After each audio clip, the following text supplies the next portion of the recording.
Down Breaking Brown family. How is everybody doing? Oh, we had a long weekend. We had a long week last week. We were doing work, and I want to, first of all, before I do anything else, I want to thank the people who were doing work with me on social media.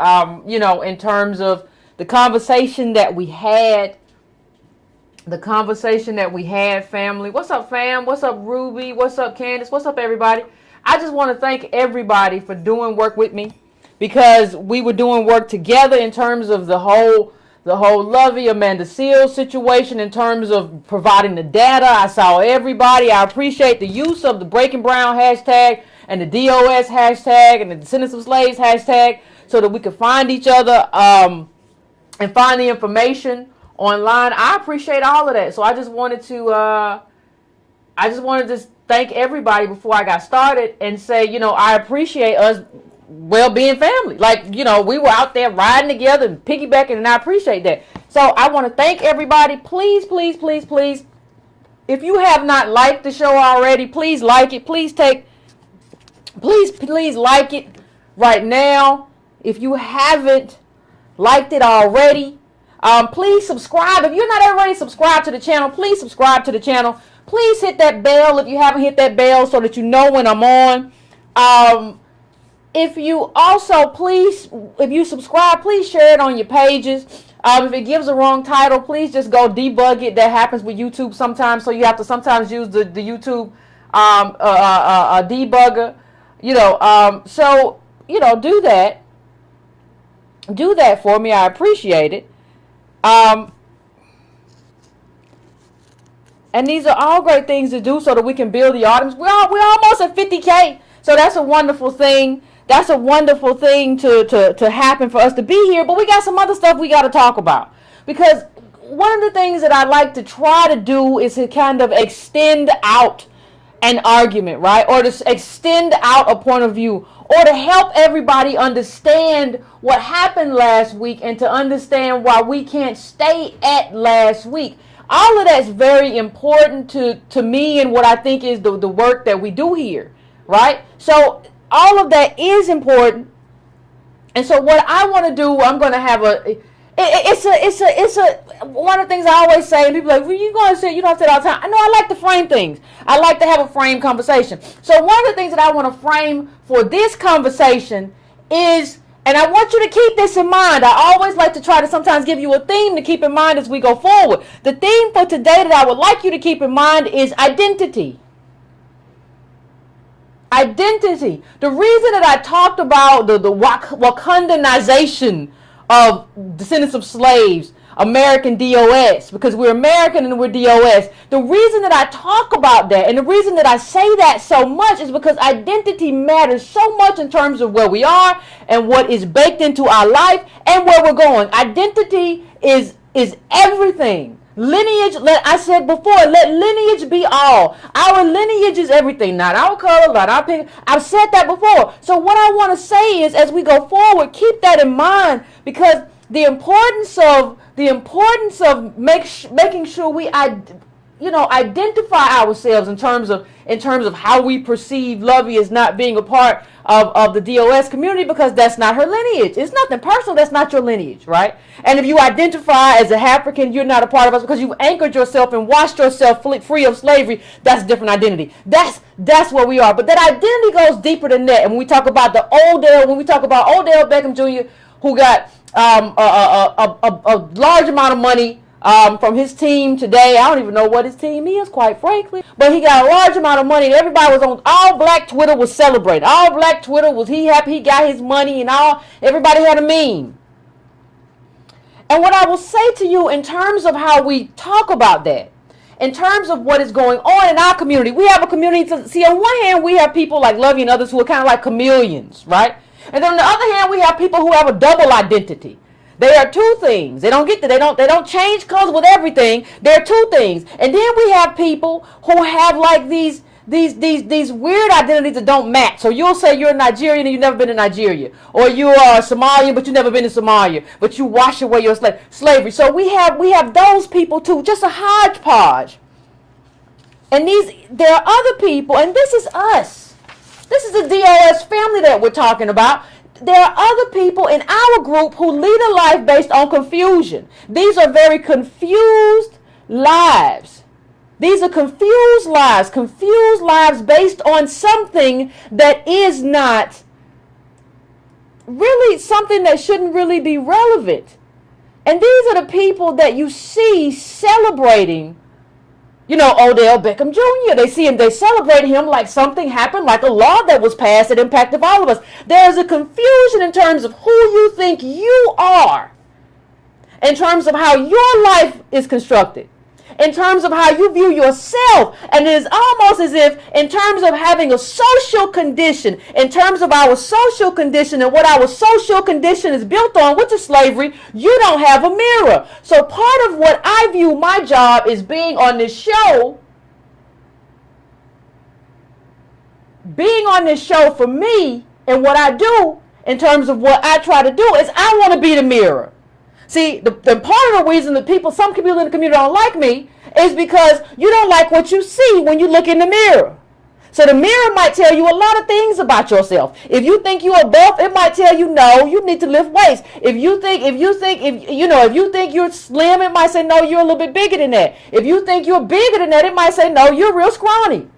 So what you don't like is the mirror, but the mirror is important, especially in terms of the thing that is most consequential when living in the richest country in the world, that is our wealth position.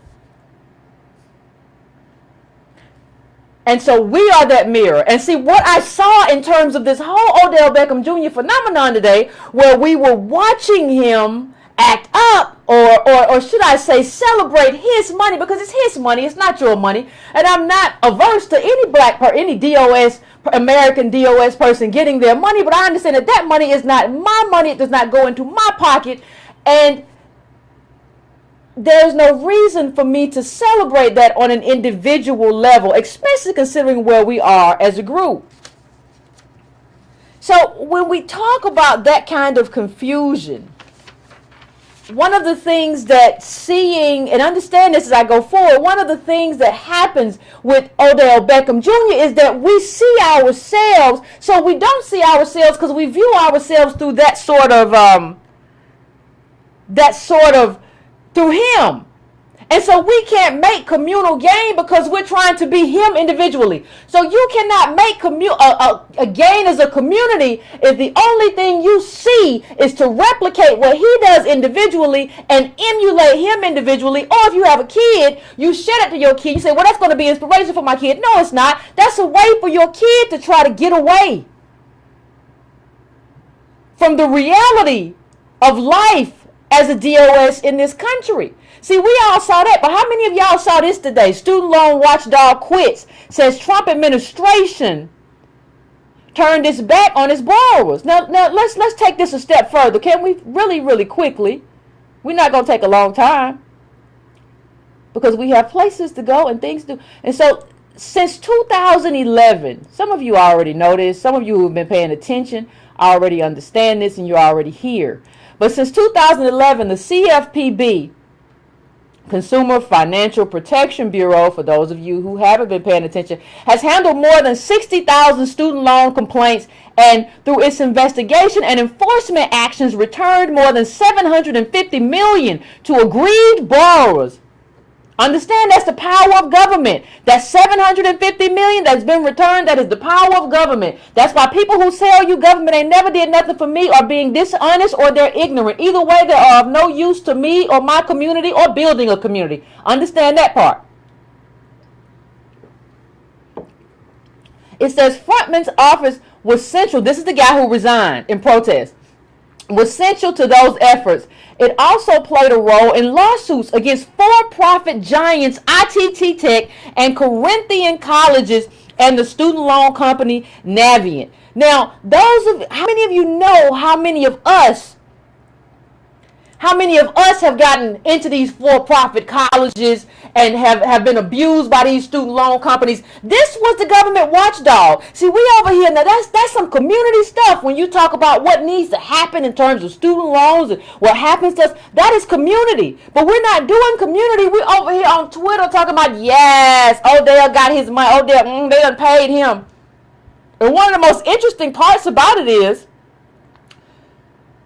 everybody hates these white owners until they pay the black guy to run up and down the field, and all of a sudden you love him. There's a lot of contradictions going on here, but I'm not going to waste too much time on that one. I'm just going to say, first of all, if you have watched, and this is what most of y'all want y'all kids to grow up and be, you all will show this to your kids as inspiration.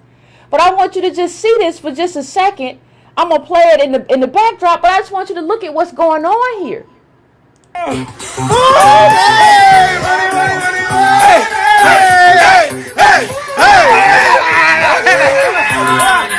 Run it! Hey, get on! Let me say something to you. Let me say something to you, my people. No other group, white people get money all the time, and I'm gonna read off some of the numbers for you in just a second. But white people get money all the time. Nobody acts like this. This is a small, kind of petulant, childlike way to behave. Nobody behaves like this because they got money all the time. How many times do you see tennis giants? How many times do you see, a white quarterback? How often do golfers? How often does this happen? See, you have to understand what has happened to us and how we have become. We celebrate this as if this is a group achievement. But that's only part of the problem that we got to get to. That's only part of the problem in terms of this show and this conversation. That's only part of the issue that we have to deal with. So I don't understand. And see, the thing is, let me just say something. Odell Beckham Jr., when you hear somebody, remember when I say who you have to ask that with everybody, not just people who are non-DOS. So when I say who you, when I talk about him and I ask the question, who is this Negro in the locker room celebrating this achievement? You all are behaving like this person came straight out the ghetto or straight from a working class community or something. Maybe he had a single mom, whatever the case may be. Since y'all are acting like somebody just voted for the Civil Rights Act the way we're celebrating, since you are behaving that way, I have to ask myself, well, what's the story with this guy? What is the story with Odell Beckham Jr.? So the first thing I see is that he's a junior. That means he got a daddy. That means he got a daddy that's in his life. A lot of people celebrating who never could have been Odell because you didn't have a father who was in your life. That is part of our brokenness. That is part of where we come from. That is part of what it means to lock up more black men than like women, the number of women on the planet. More black men locked up than women everywhere. Well, that's what it means to throw black men in cages at a rate not seen anywhere else in the world. That's what it means. So I understand that brokenness and we should all own it. But his father was not only that, both his parents went to LSU. His father was a standout running back. Just like Steph Curry's dad was a Dale Curry who was an NBA player. He had a parental advantage that you don't have. I told you all a long time ago, you got to start counting. You got to start counting the advantages. And you got to, when you count the advantages, if you don't have the advantages, you got to know that you could never have been this person. You have to start aligning yourself with who you are and aligning yourself with your group interest, not somebody else's individual interest. You have to focus on the things that are most important. That don't mean you have any grudge against Odell Beckham Jr. for getting his money. You got no grudge against him at all. But that means in terms of where you put your attention, in terms of where you focus, that's what you focus on. And y'all will say one thing. Y'all will say, well, Yvette, we are focusing. We are focusing. What you mean? We see ourselves just fine. We can chew gum at the same time as we do everything else. How many of y'all knew his dad was from LSU? How many of y'all knew all that stuff about him? How many of y'all knew he came from like middle class background? How many of you knew that about him? I'm not saying you got to feel any kind of negative way about him. I'm not saying that at all. I'm saying you have to line up with your self-interest in terms of collective community and what that means for you. Now, how do I know you have not done that? Well, let me just say. How do I know you haven't? How do I know you do not see yourself clearly? How do I know we don't see ourselves clearly? Well, it's clear to me. And let me tell you how. When you look at, people don't understand what's, well, you mean see him clearly. Shaquille O'Neal is like dude's godfather. I mean, it's almost like, how do you not become a player that gets that kind of money when you have that kind of, that kind of advantage built into your own life? But we don't look into anybody's individual life. We just see a black man dance to songs we like, and we get happy. And we don't look at the world around us and see what is happening in the world around us. We don't really care. It's some other stuff, because we gonna make it. And if ain't nobody else gonna make it, we gonna make it. So we don't really look at what is happening. Right? Isn't that the truth of it? So let me just go on a little bit further. Odell ain't from the wards. He ain't from none of that. We don't even look at parental advantage, and we don't even count the advantages. So when we talk about white capital, though, one of the things, I'm going to just read off this number for you so we're clear on this number before we go forward. And I have a chart that I'm going to try to pull up in just a second too, but we need to be clear on this number before we go any further. It says 15%. Now I want you to hold on to this number. 15% of white families have a wealth level above $1 million. 15% of white families have a wealth level above $1 million. 13 million white families, 13 million are millionaires. 870,000 white families are above $12 million. Now, this is just the truth. And this was all the report that Antonio Moore did with Matt Bruni, right? Now, I want you to understand something if you don't understand anything else in terms of how this matters in your life. I want you to understand something that I've said before. You can get into the top 5% of black people with $350,000 in worth. You have to understand that, and you have to put that in comparative terms to understand what I'm trying to say in terms of how you have to identify and where you have to put your attention and your energy. And I'm going to ask you some serious questions about your children right now. Some of you have children. I understand what that means. Some of you have kids, and I'm not trying to say anything negative about your children or negative about your upbringing.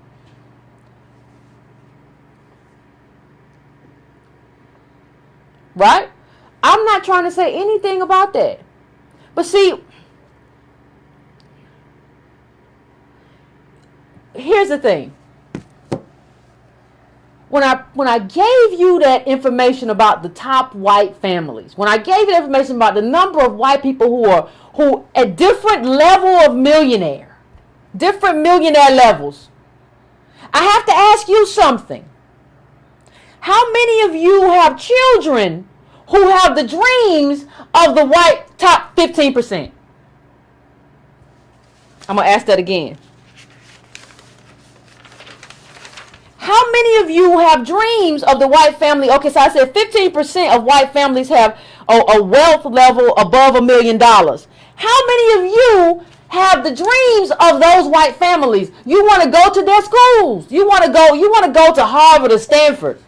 Or your kid's going to be an astrophysicist or whatever the case may be, whatever dream you got. How many of your kids, you have to look at your kids' dreams and tell me how many of you have kids who have dreams of the top 15% of white families.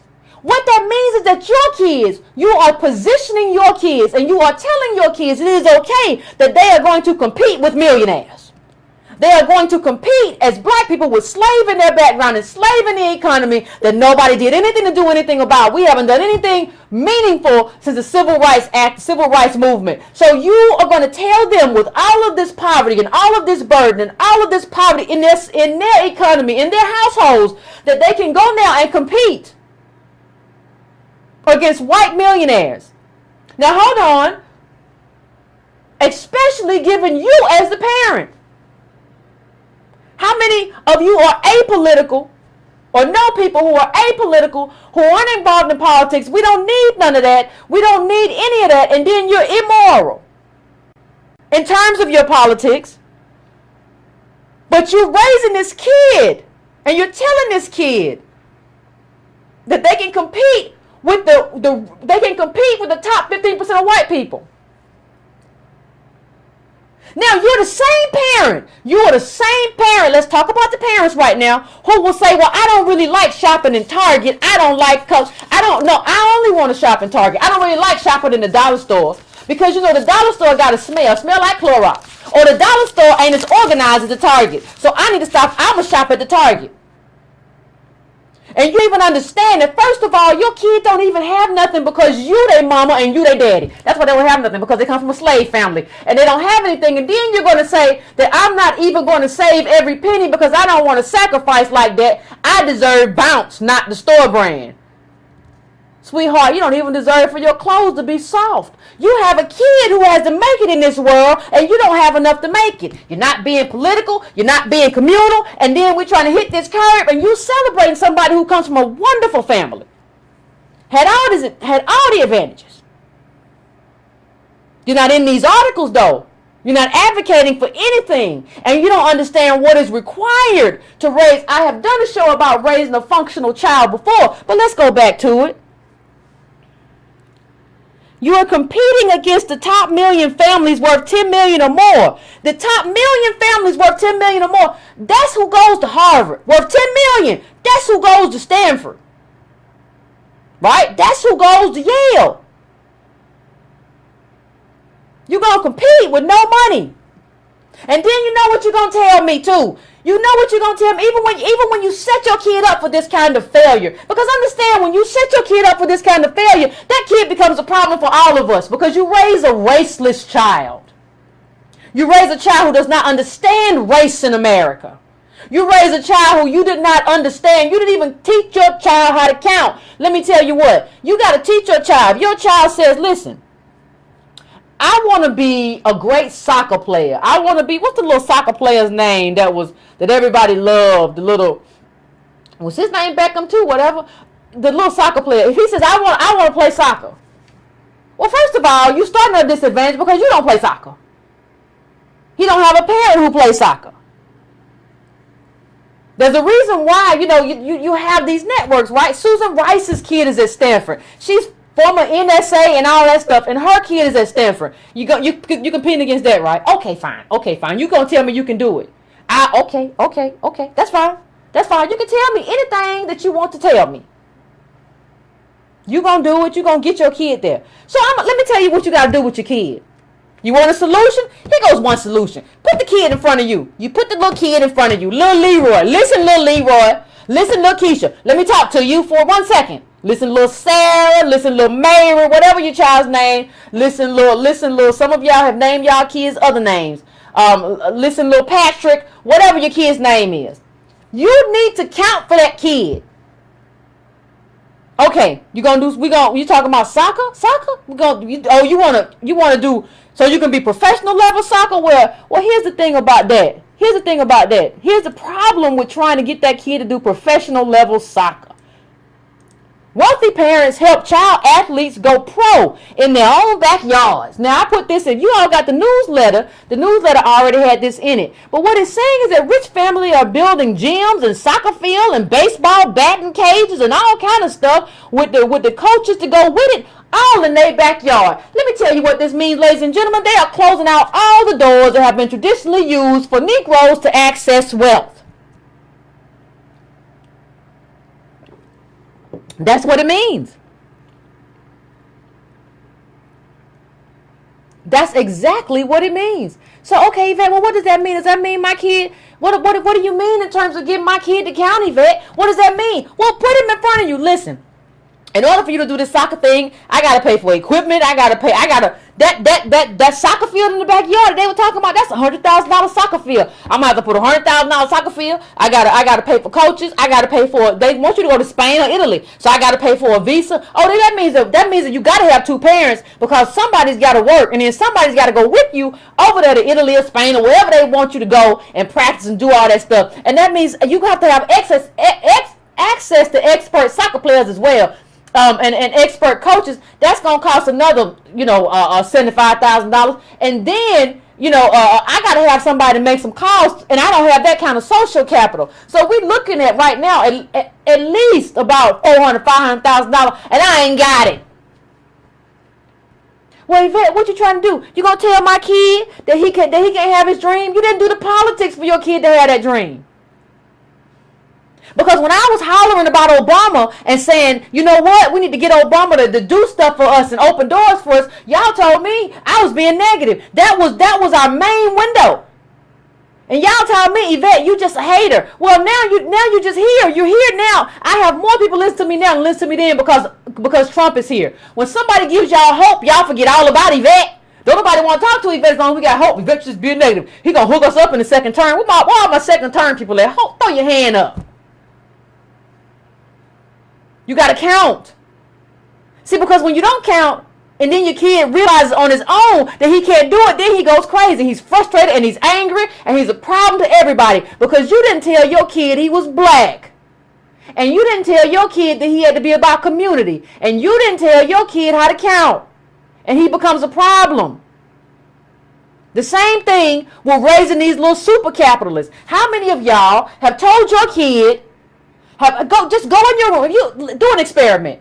You don't have to do it tonight. Your little kid, your little child, hopefully it's 10 o'clock where I am. Hopefully they're in bed. That's about being the discipline of a parent. You got to get that little Negro to bed. But here's the second thing. Ask your kid tomorrow when they get home from school. Ask them, like, have you heard of Uber? What do you think about Uber? Or what do you want to be when you grow up?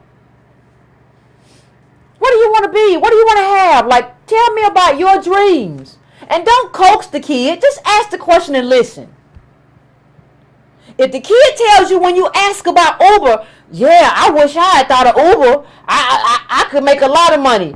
You, as a parent, are a failure. You know why? Because you haven't taught this kid anything about labor law. You haven't taught this kid anything about how Uber is bad for the people who work for Uber. You haven't taught this kid anything about how we need unions because we can't afford lawyers. And that's what unions are for. It's for collective bargaining. You haven't taught this kid anything about the importance of labor law in terms of protecting us as a group. You haven't taught this kid anything. You've made a raceless little hodgepodge of aspiration. Just a little, just aggression.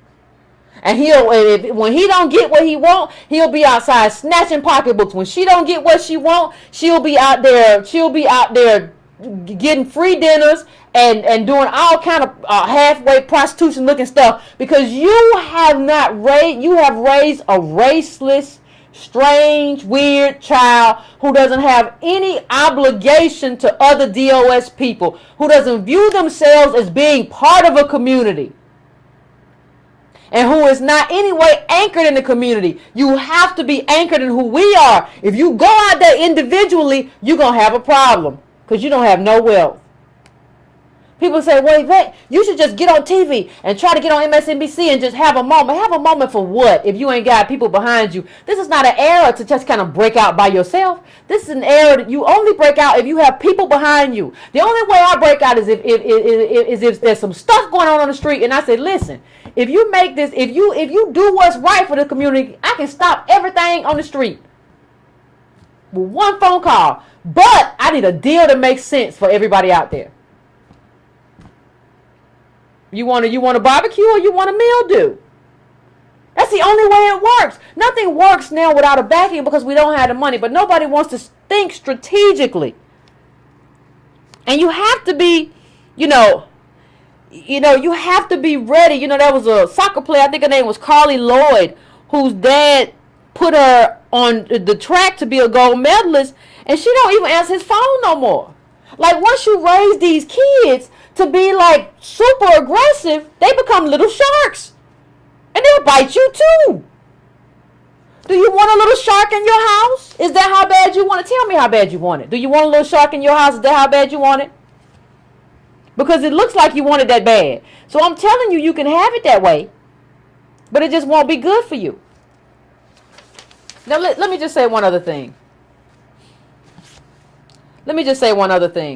Some people, when we talked about this, you got to train all the time. You can't play video games. You can't do Instagram. Are you disciplined enough to raise a disciplined child? I'm just saying, some of y'all got kids. Are you a disciplined enough adult to be raising a disciplined child? Inquiring minds want to know. Okay. See, here's the thing that I'm going to say. And here's how some of you parents try to get off the hook. And not take credit and not take responsibility. Remember that daughter that was stripping at Columbia? Look her up. She was a daughter. She went missing, black girl, and then they found her in a strip club. Because she don't want to be there. She don't have the money. See, some of you think the best thing is to send your kid over to where the sharks go to school. They go to where the sharks go to school. They go to Harvard. They go to Princeton. They go to where the sharks go. They learn how to be sharks. No, they learn they ain't got nothing. They go there and they learn they ain't got nothing. It's the same way some of y'all think that money's gonna rub off by osmosis. I'm gonna send little Leroy to spend the night with Chad. Well, little Leroy get there and he realized Chad got everything he ain't got. Chad got a daddy that live in the house. Chad got money. Chad sit at the table. Chad got all this food at the table. Chad got all different kinds of food and fruits and vegetables. Chad got all kind of classes. Leroy, do you want to come and play with my ex? Do you want to come play? Leroy. What kind of experience is that for Leroy, honestly? See, what you should be, let me say something that nobody is honest enough to say. What you're not honest enough to say is that white America has not done enough for us to be comfortable with being around them on that level. He can't, I would tell you, no, hold on. Unless I got $500K in the bank, little Leroy can't spend no time with you. Unless I got a 2-parent house, little Leroy can't come to your house. It's not good for him. And plus, I don't want him, because he just don't come home and be frustrated with me because slavery is in our background. And then you want to see, all you really want to do, let's talk white America, all you really want to do is have little Leroy come to your house because you don't really want to make a sacrifice. You don't really do what it's going to do to bring us up to par and give us reparations. You just want to tell your other white friends, well, I had little Leroy over. You know, there are so many impoverished kids in the world. And so I had little Leroy over, and little Leroy, he has a single mom, and we try to do what we can for little Leroy. We have little Leroy around whenever we can, and that makes you feel better by bringing little Leroy to your house, and you don't have to cut a check, you don't have to make a sacrifice, you don't have to do anything that would mean giving us what our ancestors contributed to this country. You just want to bring little Leroy to the house and say, well, we believe in a diverse community. We really do. Yeah, you believe in it as long as it doesn't cost you anything. As long as there's no cost to you and your family, you believe in a diverse community. You really, really do, don't you? Give me a break. We think exposure to white privilege will have them, be more aspirational. And aspiration doesn't matter in this era. This era of money means being connected to money, not building your own money. America's in decline. Building your money was an incline. I told you, I was reading Plutocrats. They were talking about they go to Brazil now, they go to India, they go to all these different emerging markets because America's tapped out. You're trying to build in a tapped out market?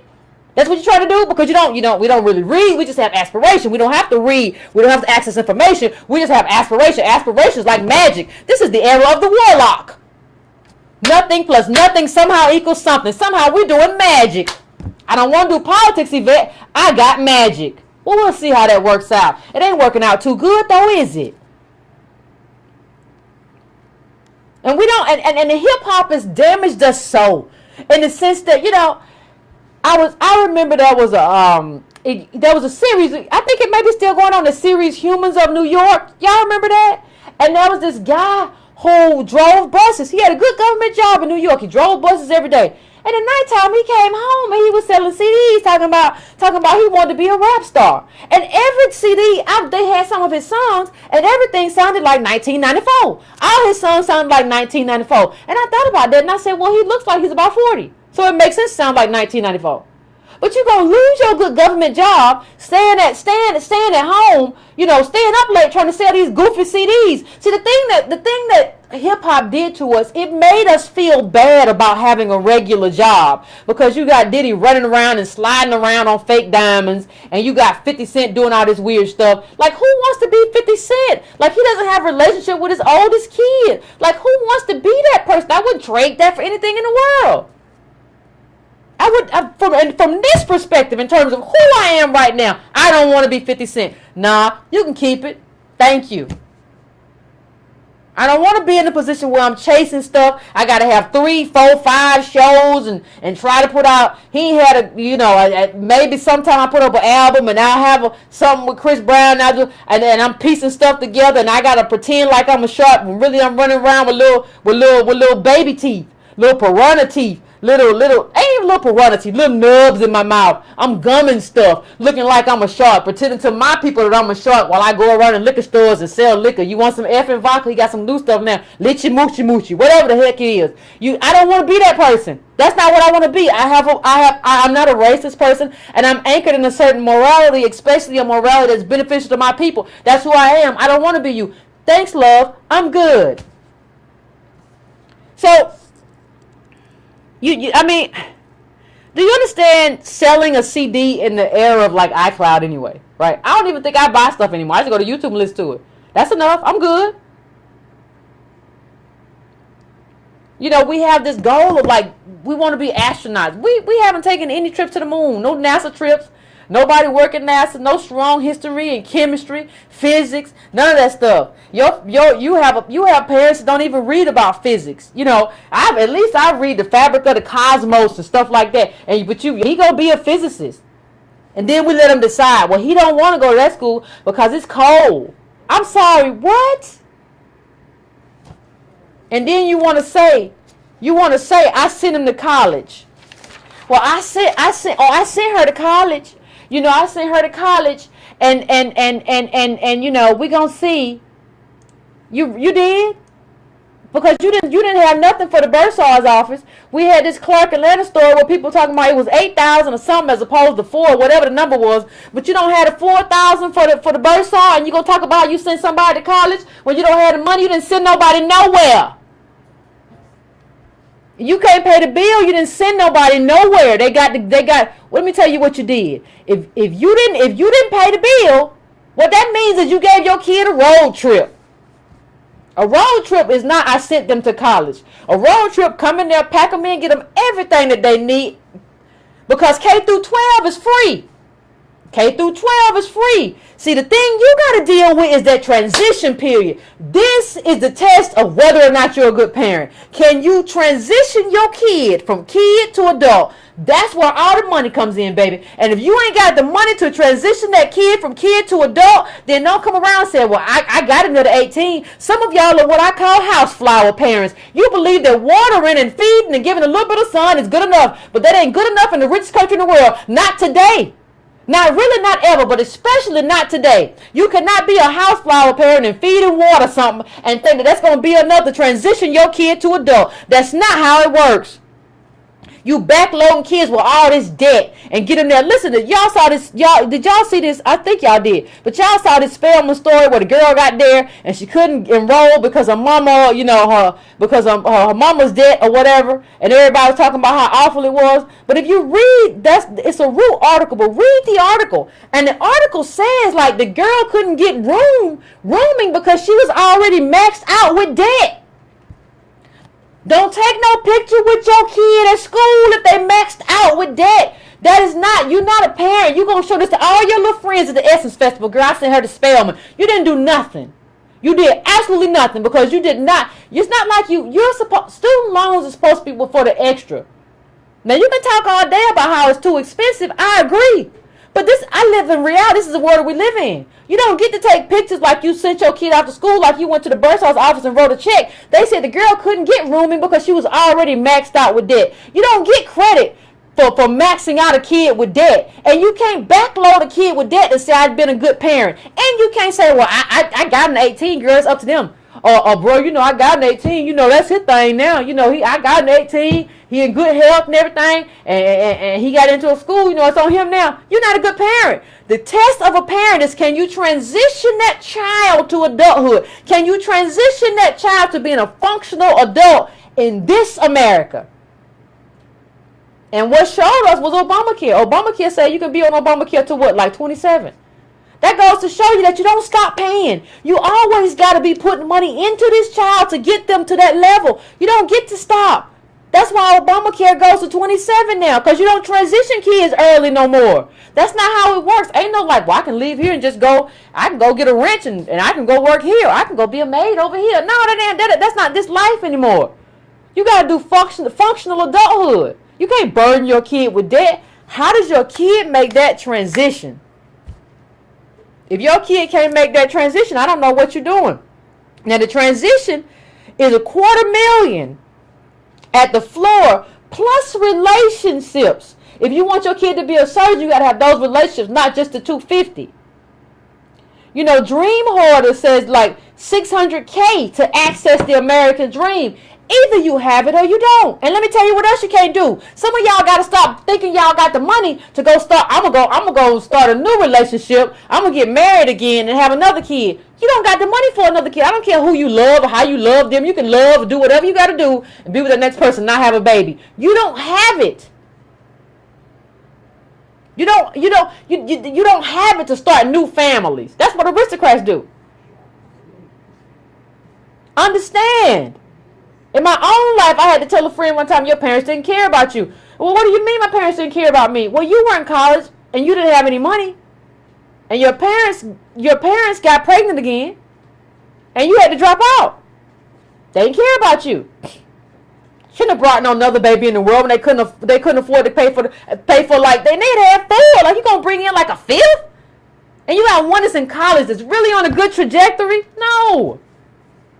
They're not thinking about you. And you can't be in the world right now without parents who are thinking about you all the time. And don't tell me I can't sacrifice that much. That's what it is. If you wouldn't have to sacrifice if you had it, but you don't. And you don't want to do any kind of politics. You never did. You don't get interested in it. Well, this is what you got to do. And it still might not be enough, but you owe these kids everything. It is what it is. You read Dream Hoarders, how the American upper middle class is leaving everyone else in the dust. You got to read that. I have the book in my room. You got to read it. You have to understand. You have to understand your life and what is built into your life. And ain't no more escape hatching. You know, people been doing all kind of weird escape hatching. Ain't no more escape hatching. You can't do no more. Well, I'm just gonna go to HBCU. You see what happened there? Well, that was Spelman, and then Clark was a whole nother thing. You see what happened? You see what that looks like, right? There's no more. I'm just gonna go to a community college. Doors are being shut. Either you have the money or you don't. You're gonna do politics. I don't think I need politics. Well, go ahead. Let me see what you got. Let me see what you're working with. I'm just saying. You better understand how you built your kid and whether or not you built your kid to count and whether or not your kid is raceless. You better understand all of that. All these weird, immoral, like super capitalists. Remember I said one time that we don't have the moral core to be super capitalists, and we don't. But some of us are really trying. Some of us are really trying to raise these little moralist kids. Understand what that means. You know, what the title of this says is that's what you need. You need to be in the top 20% of America, not black America. You need to be in the top 20, $600K. That's what it means.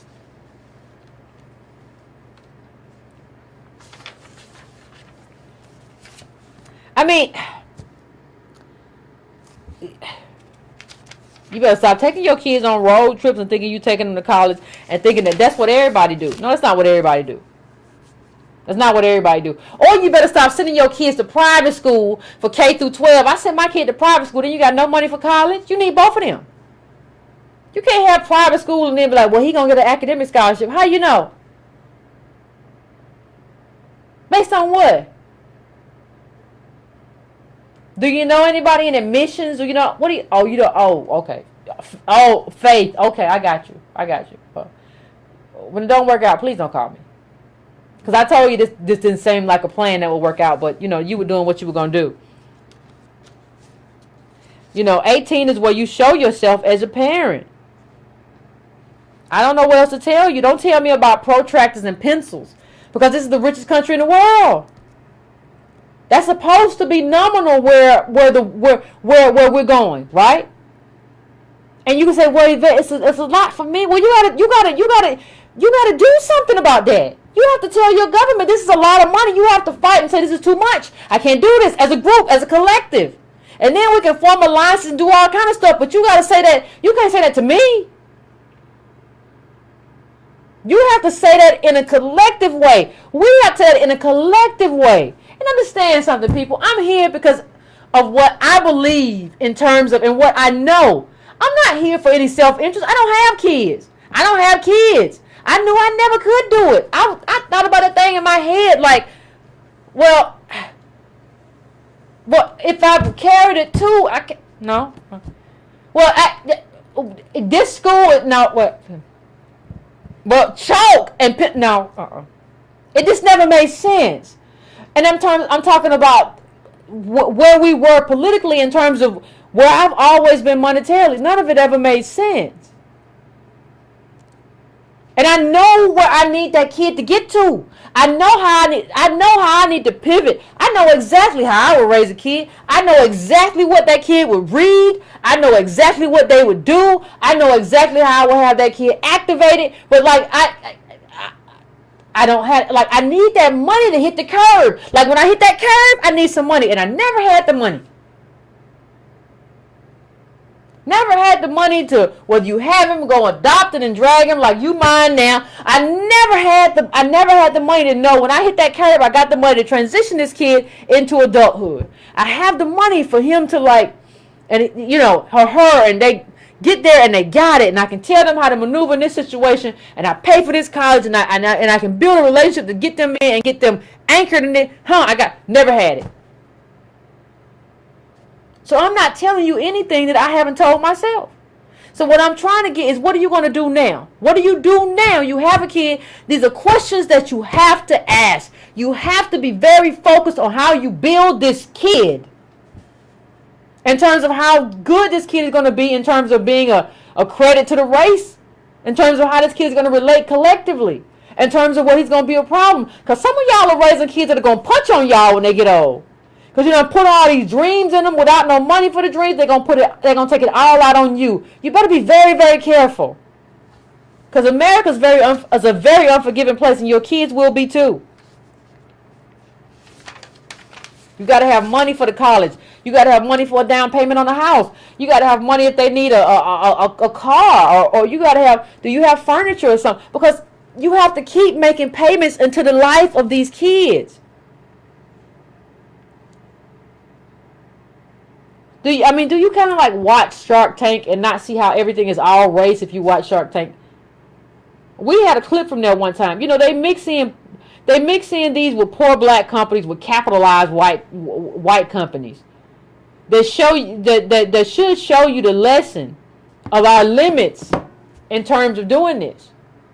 Are you all following people who have parents that weren't your parents, who had upper middle class or middle class parents as black parents, when that isn't the case for most of us? Be very wary of the people that you listen to and what you watch and how you understand. This is very important.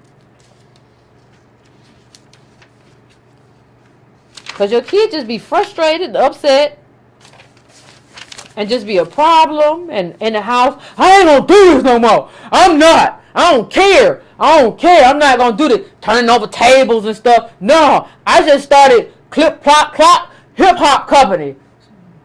And you just don't know what happened. Yeah, you just made him a hodgepodge of aspiration. He ain't worth nothing. You just made her a hodgepodge of aspiration. She just, I want to be the next fashion designer. Child. You just made a hodgepodge of aspiration. It's kind of, it's worse than worthless. And then you create this little super capitalist, and you think that little super capitalist is going to take care of you when you get old. You haven't put any kind of moral, empathetic understanding in that child. You haven't built that up in that child. You just, do what you got to do. And hurt who you got to, it don't matter. You guys got to do what you got to do to get yours. Well, that's going to mean you too. Please understand that. The houseplant generation. Water and feed these kids. The warlock generation. Just going to rub our hands together. Nothing plus nothing, something. Oh, no. Nothing plus nothing, something. Oh, okay, come. So try one more time. Nothing plus, oh, okay. No, that's not how it works. Letting your kids pick all these millionaire schools. And then you see all of this stuff that is happening before our very eyes. Like, you gotta, there's some things that I call flashpoints. When you see them all together, it's not one thing. Like, Wells Fargo lays off more than 600 mortgage employees. Then you go and you see in the same, all these denials. Siemens denies, reported it may cut 20,000 jobs. 20,000 jobs is a lot of jobs. That's a lot of jobs you denying that you're going to cut. Okay, then you see a chart like this. Let's just bring it all down. The retail bankruptcies timeline. Look, I mean, see how they was one by one and they started to clump up together at the end of the chart? You see that? That kind of clumping is a problem. I don't like to see that kind of clustering in my charts.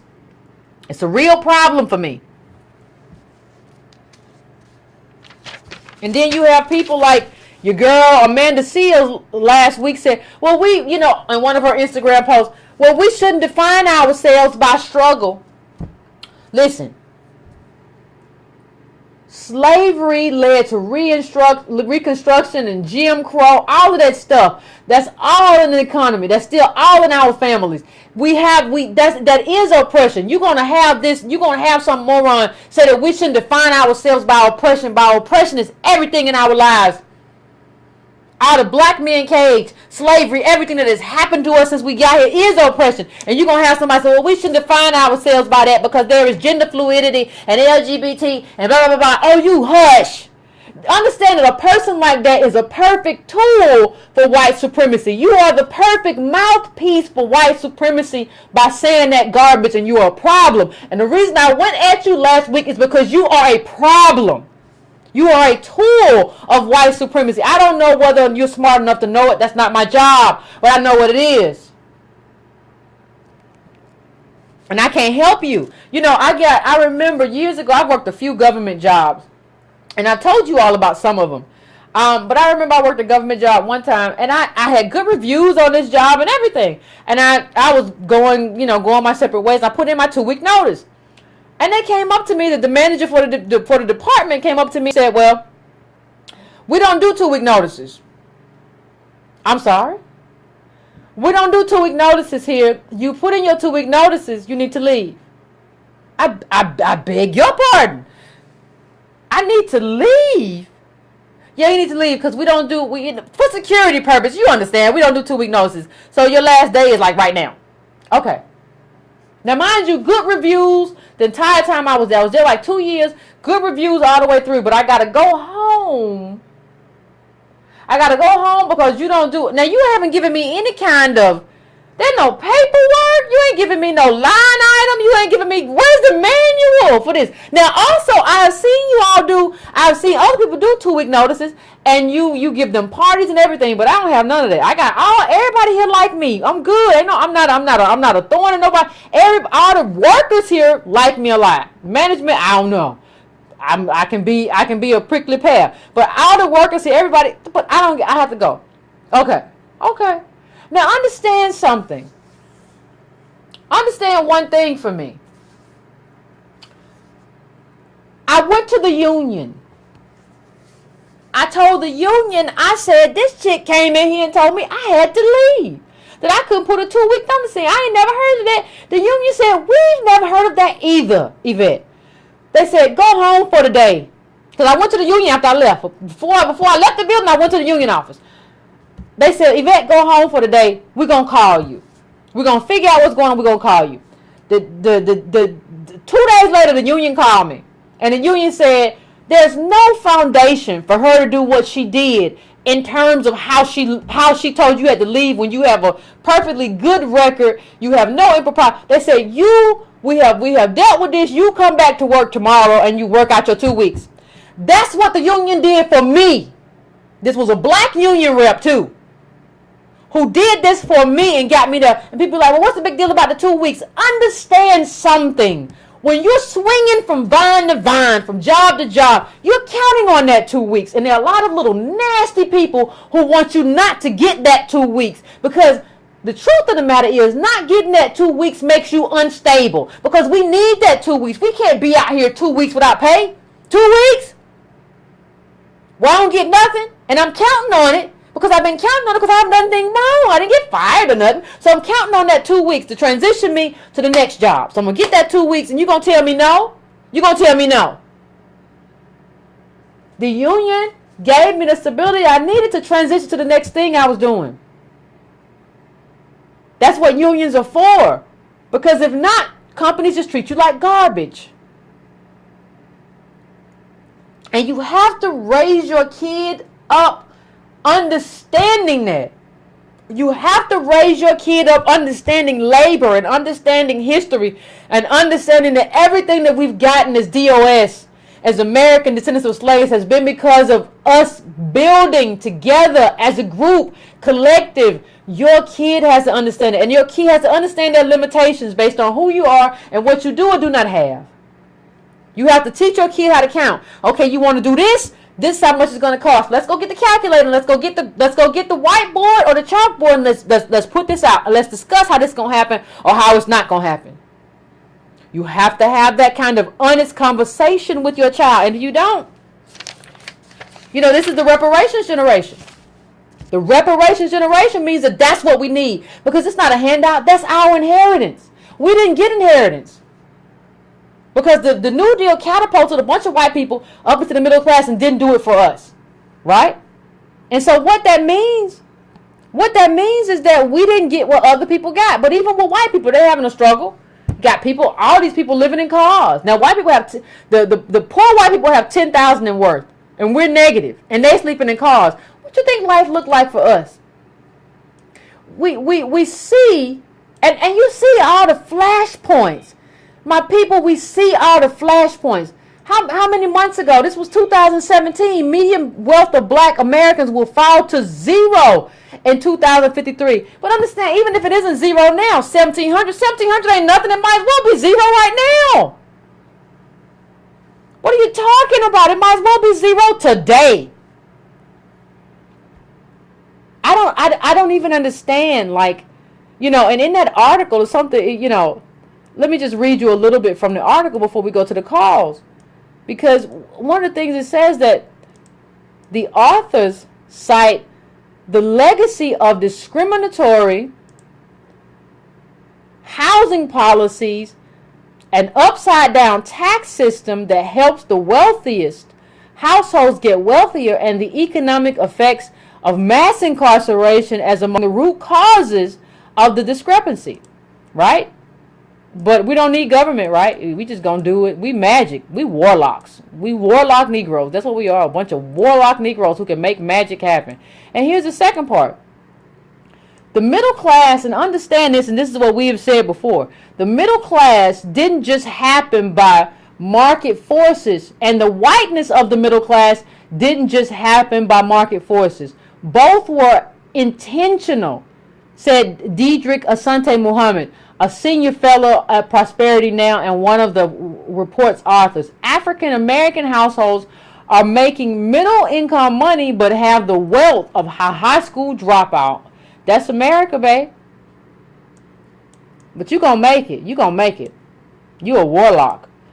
The majority of white Americans weren't middle class until the 1930s or 1940s, Asante Muhammad told The Guardian. Then there was mass investment to create an American middle class, but it was a white American middle class. Understand that everything that we're asking for is just old.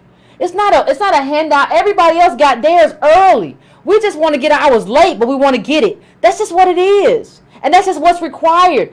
All of this stuff we've been doing where we just hodgepodge and kind of try to figure stuff out on the fly. Well, they can go to HBCU. You see how that works out with Spelman and Clark. All of that stuff. You see how that's working out. Ain't no more. We can just go to community college. Now they shutting all the doors. We're doing the work. And for those of you who are around, I'm me, Antonio Moore, we're doing the work and having the conversations and doing the work. Angela Project Conference is coming up. And you see us there. We're going to be speaking there in the illusion of inclusion. And, if you're around, please come out. it's going to be in Louisville, but we having the conversation, and we're doing the work out here that Amanda Seals isn't doing. You're just talking. You don't know anything. What's the last book you read? You're just talking, and you're just a tool of white supremacy because you've been around those circles. Yes, we shouldn't be defined by struggle. Oh, child, hush. Anyway, I'm going to take a quick break, ladies and gentlemen. And then, as usual, we will come back and we will have the calls. I see we're at about the 1 hour mark. So we're going to take a quick break and we'll come back and we'll have a conversation.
going on, Breaking Brown family? Ooh, sometimes the music just don't be wanting to stop. Ooh.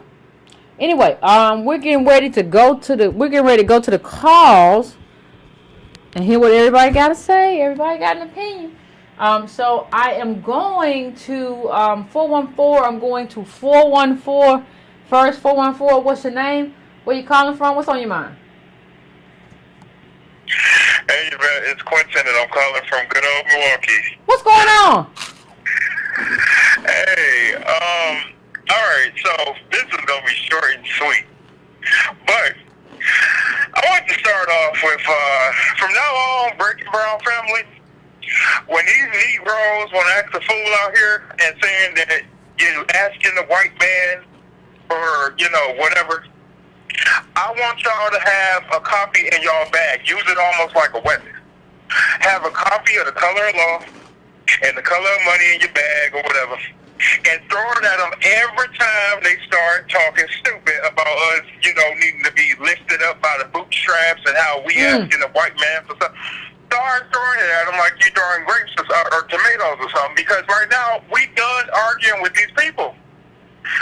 It makes no sense to keep arguing with a bunch of people. Yep. That don't make sense. Now, I'm not trying to promote violence on the Good Yvette show, but I'm just saying it. Don't take it literal, people. But, educate people with knowledge, because, people really is starting to irritate me. But to my second point, Yvette, so I remember, the thing with Amanda Seals last week. Mm-hmm. Now, I screenshotted, and I don't know if you got the message, but I screenshotted something that she said to one of the people who responded to her in the comments. So, there was a person in the comments who said, black is a term created by and for black Americans. Other dark-skinned people should be West Indian or African or wherever they come from. I'm so glad my people are waking up to this. You people are detrimental to us in the grand scheme of things. We are done with you people wearing us as coats. Now, listen to what little Miss Amanda Seals. Now, I'm not even a Jamaican, but I love the word bumbleclot. So, bumbleclot Amanda Seals said the following. She said, this is how things are and how they should be. America should be owned by the peoples whose back it was built on. However, it is not. Grenada has had the fortitude to no longer be run by the colonizers who slaughtered its indigenous people and brought its African ancestors. It is run by the descendants of the enslaved. Well, if that's the case, Ms. Bumbleclot Seals, why ain't you in Grenada? Why ain't you in Grenada with the rest of the people that's no longer ran by their colonizers? And that's the thing with these immigrants, these black immigrants specifically. They constantly keep talking about how their countries is ran by this, is ran by that. And then you got them saying, I'm going to get my money from America and run back to Nigeria or whatever. Run where? Yeah, but they don't have, and they want to get the money from America, then run back. So they want to come here like Amanda Seals, get the money, then run. The Chinese is taking over Nigeria. Well, she's from what? Grenada?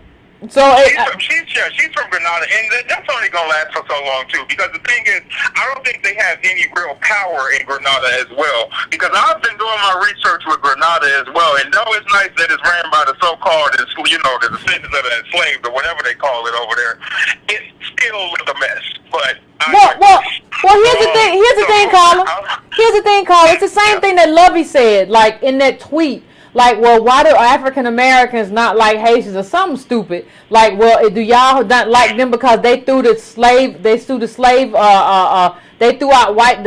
first? They threw out, do y'all not like them because of that? Like this idea that like they're somehow better or like it's all like this scammy game.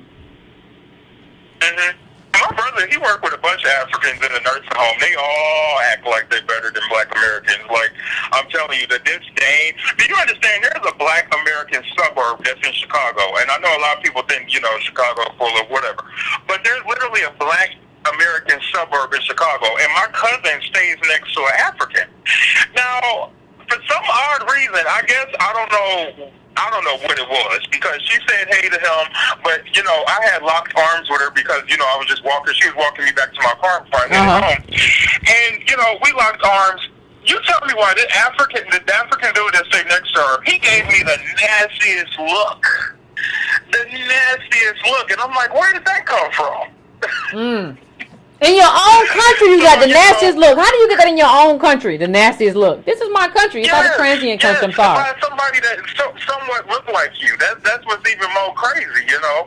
But when you begin to learn things, you know, I think you know better. But I am serious though, Yvette, about the books, you know, the color of law, and thank you so much. I don't think we thank you as much as we should for recommending those books, because I was an ignorant person at one point too, who believed in do for selfing. You know, I was somebody who I did the same thing, but when I saw do for selfing wasn't doing much, I said, okay, now you got to find out why that's the case. Yeah. You know, so well, I agree, thank you for those books, and I appreciate it. And, you know, please continue to push the knowledge, because it's needed out here. I appreciate it, caller. No problem. I think what the caller says is so true. But we have to understand when Amanda Seales says like what she said in terms of, well, Grenada, regarding the color of law, Antonio Moore will interview the author of the color of law in October. So those of you who want to check that out, just wait for October. Antonio Moore is going to interview Rothstein about the color of law in October. One of the things that Amanda Seales is engaged in by kind of side-eyeing us and being like this horrible person, and saying, the descendants of slaves in Grenada, they run things. It's victim blaming, right? And you don't get to say anything because you're not even swift or smart enough to really understand that, like, we're like 14% now as DOS people. Like, we've never been the majority, first of all, right? So like, you're comparing apples and oranges, but you're victim blaming. And like in rape, we rightfully don't blame the victim for getting raped, right? But like, that's what you're doing. Like, anybody who tells you, well, in Grenada they do XYZ, but I don't know, y'all still didn't take over. You in the most powerful country in the world, not your little island, but in the most powerful country in the world, the most powerful military in the world, you're blaming us, the victim, for not like taking over and not like taking stuff back. Like, do you understand that there is no comparison with Grenada to the United States of America? No, you don't understand. You're just talking. We weren't even considered human here. And also that kind of different kinds of slavery, plantation slavery to our chattel slavery. Like, these are not conversations that you have had. You just kind of talk. And part of the problem is that for a long time, people have just allowed you to talk and just to kind of say anything you feel like saying at any moment. But those days are over too, because we're reading now, and we're not just allowing other people to kind of speak for us and say whatever they want to say, and just whatever kind of ignorance they want to spew that is offensive to us. We're not allowing that to happen anymore. Those days are over. So I'm sorry, Amanda Seales, but you just kind of missed the drag DOS plane. I'm sorry. So I'm going to 973 now. 973. What's your name? Where you calling from? What's on your mind? Hey, what's going on, Yvette? What's up? With the last caller, that'd be great to walk around with books, but people don't read. So, I mean, so you might as well, you'll be better off throwing a rock at them than a book. So, I can't even get people, I can't even get a lot of my friends and family to listen to YouTube clips, let alone read something. Yeah. So, but everything that you said resonated with me. I am a case study of Black DOS.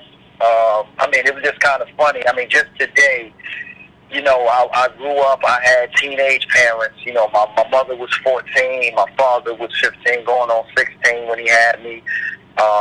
He also got caught up in the drug era. He's still battling addiction. Just today, I'm dealing with a parent who calls me and asks me for $50 so he can get his cell phone on, but this is a guy that's still getting high. Also, my little sister, she went off to college. I think she went to Saint. It might be some private university in PA. She get there. My mother was laid off from her job.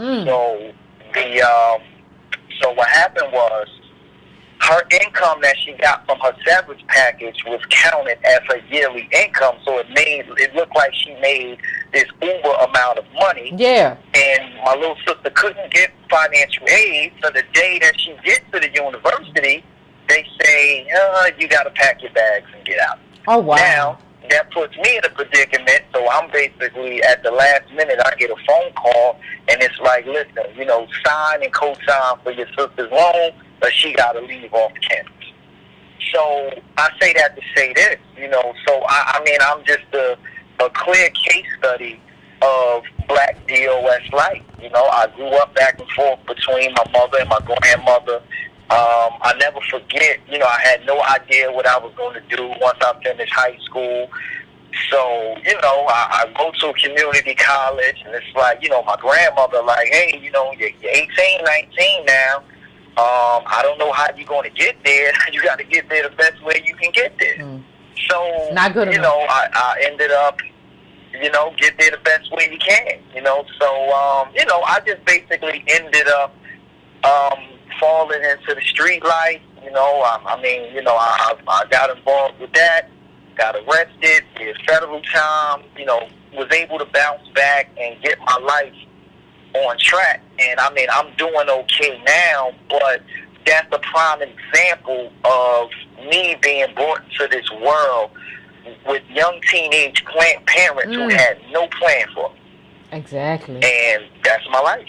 Today you spoke about my life. And let me just say one thing, fam. Let me just say one thing. When you say that is your life, I want anybody who, like, you ended up doing federal time and you ended up bouncing back. But let me just say this. You have a lot of people who had you, or enough people, fam, who had your circumstance, they may not have done federal time, but they ended up working at the bank. Or they ended up like at Walmart. Like, you did good. Because like this, it's designed for you. The system, when you have teenage parents, you call them, who bounce back from that, who bounce back from federal time and have a life now, you did good. Like, there's not enough people telling these people, you did good, because the system was designed for you to either get the electric chair or to be in jail for 30 years to life. So if you are not in that situation, you did good. Take a moment, pat yourself on the back. That's what you got to do. But I'm going to let you finish, Carl. I'm sorry. You still there, Carl? I'm sorry. In the background. Okay, no problem. No, you're right.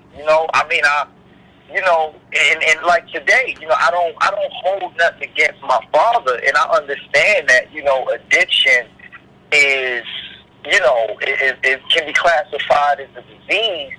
But, now that I realize what we're facing, Black DOS, just the selfishness of my father, selfishness of his father, you know what I'm saying? Just kind of like, bring children into the world without a plan. And I also understand that, he was a teenage father and my mother was a teenage mother. But, however, you had enough time on this earth to kind of like, figure things out. And I'm not going to be shamed. I'm not going to be shamed or feel bad that I gotta halfway take care of my parent, where I can't go to him if I get laid off from my job, or if I got a business plan, or I want to start my business, and I can go to my father, and luckily, my mother, she did the best thing. She basically did all she could, and I tip my hat to her, because here it is, teenage parent, ended up getting married to another guy who had a drug addiction. Me and her both was able to rally our resources together and get a home together, and also help my sister go through school, and she's pursuing a medical degree, but still she's going to come out of college with debt. Yeah. No way around. I'm attached to that debt as well. And even when last week when you were just talking about the Amanda Seal and the whole African versus Black American debate, and I just thought to myself, I said, can you imagine a mass if Black DOS in mass went to Africa, we went to South Africa, and the white North-South Africans propped us up and used us as, a spokesperson against land reform, where, the South Africans were to their land. Because can you imagine us migrating there and speaking against the descendants of South Africa? Can't imagine it. Migrating for Israel. Can't imagine we're the mouthpiece speaking up against the Palestinians. They would stone us out of that country. Yeah, and it's what they should. And it's what they should. And it's what they should. As well they should. And regarding, that's all I got, Yvette, man. Well, let me just say one thing about your father before we go. I know you said your father is an addict. Let me just say this. Because I see, crack addiction and so much addiction in our community. One of the things I started reading about it, right? And I've mentioned this person before, but Gabor Mate, I read him, and one of the things that he said, like, you should not ask why the addiction, ask why the pain, right? Because everybody who is an addict is trying to escape something.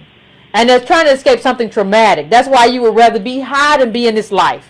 So, even in terms of that, there's a debt owed. Because, like, in the richest country in the world, nobody should have to live a traumatic life, especially the people who built it.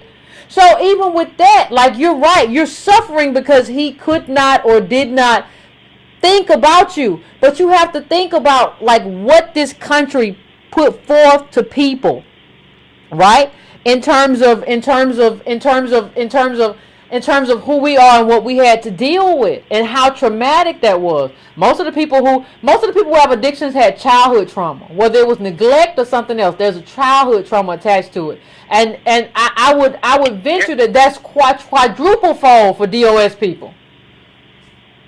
No, Yvette, you're right. That's why when I brought up my father, I also brought up his father, and who passed away some years ago, who is a selfish individual. I'm like, on his deathbed, he had land in Florida, that he sold, and, he knew he was on his deathbed, and he was just going to live his best life. He went out, got a BMW, and got a motor home, and,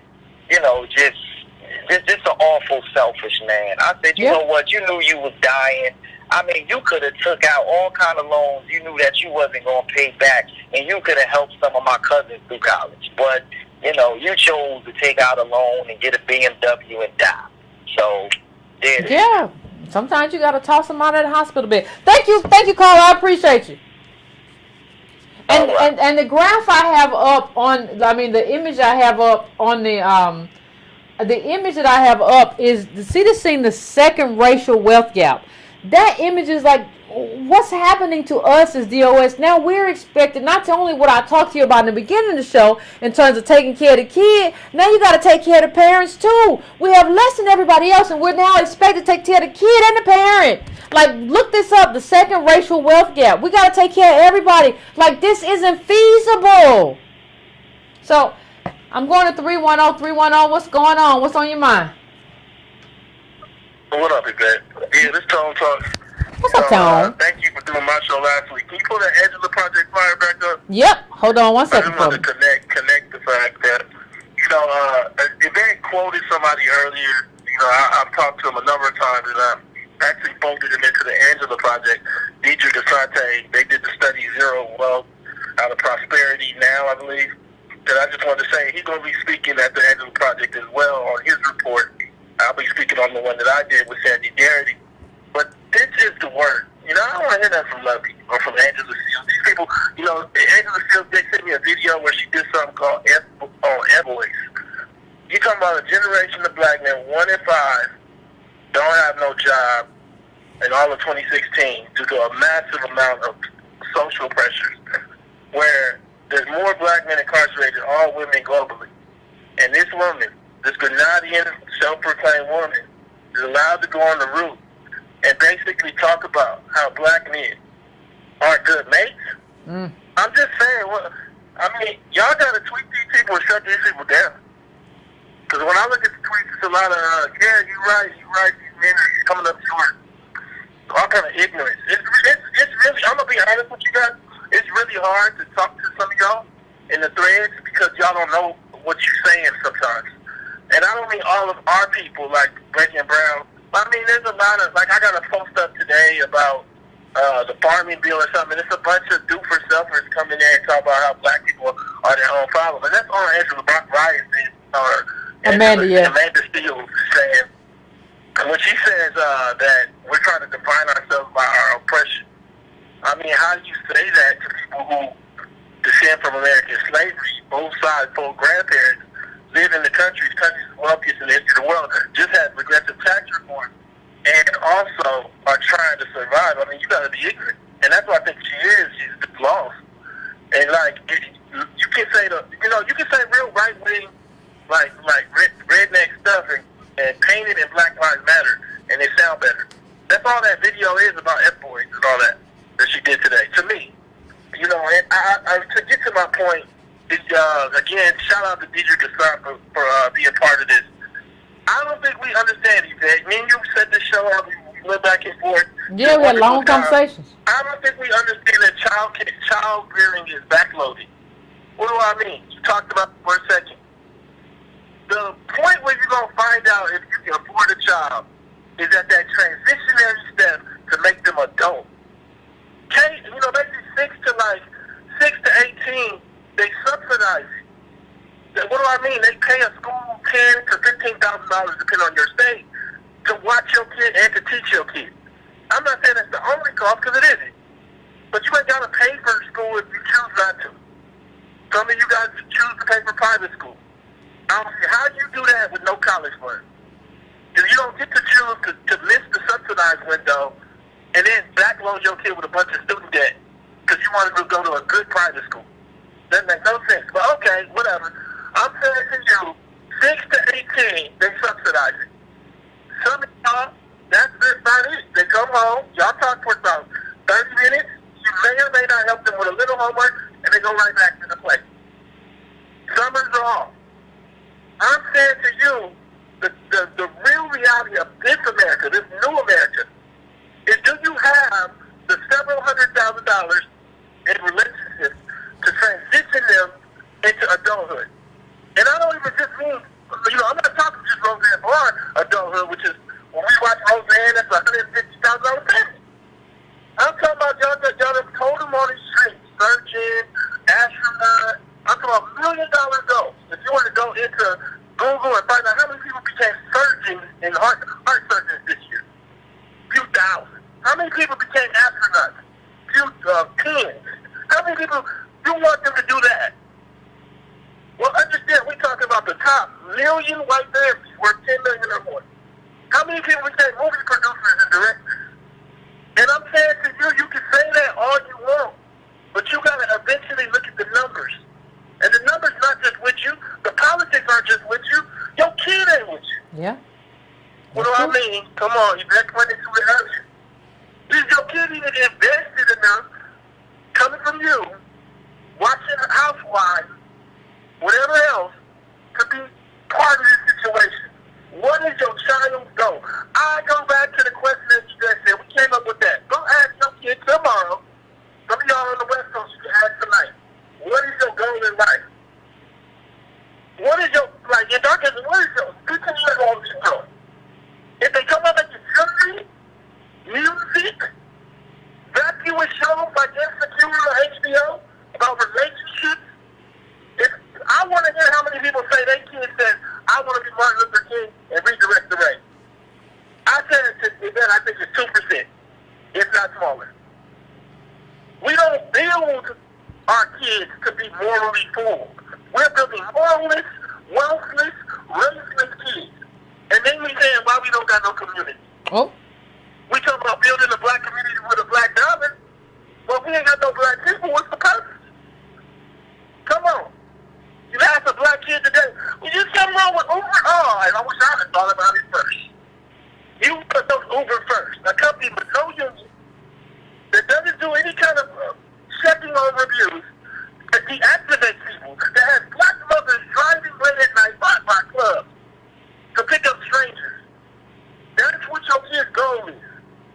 I'm saying to you today, I don't want to keep it too long. What I see for a lot of people is, and I'm going to use the last caller, this is done with all love. I love tonight calling because it takes a lot to call in to be open. You're taking on too much debt. This goes back to the concept of a reparations generation. When I say that, I mean, it ain't your job to be your sister's dad because he ain't there. Oh, It's okay to say no. It's not your job to co-sign on those student loans because your mama credit wrong or whoever else credit wrong. We keep thinking that we're okay, but we don't know what the number okay means. Let me say that again. I ain't we okay. keep thinking that we okay, because you use the word okay, but we don't know that number. I'm going to tell you right now, the book Dream Hoarders gave us one of them.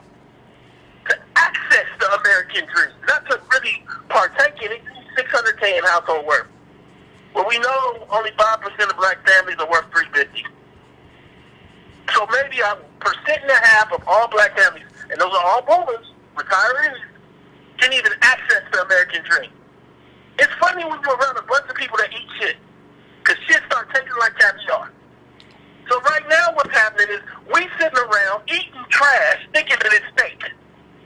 Because everybody don't have no taste buds. Oh my. And I'm saying to you, Your what we palate gotta messed do is up. waking up to the fact that we don't have enough to be here. I keep telling y'all. Y'all ask me for a solution. Well, I need a solution that transforms the way this country is built. Dr. Cosby asked me today, what would you do for black people? I make the first $150,000 tax free. I make school tax free. I tell the government that they got to match dollar for dollar your down payment on your house. That's just 3 things. I got about 17 more. I'm saying to you, oppression or struggle defines you. You have no retirement. And I don't want to hear I got 50,000 or 30,000. That's good. You have no retirement. That's nothing. Again, your kids have little to no student funds.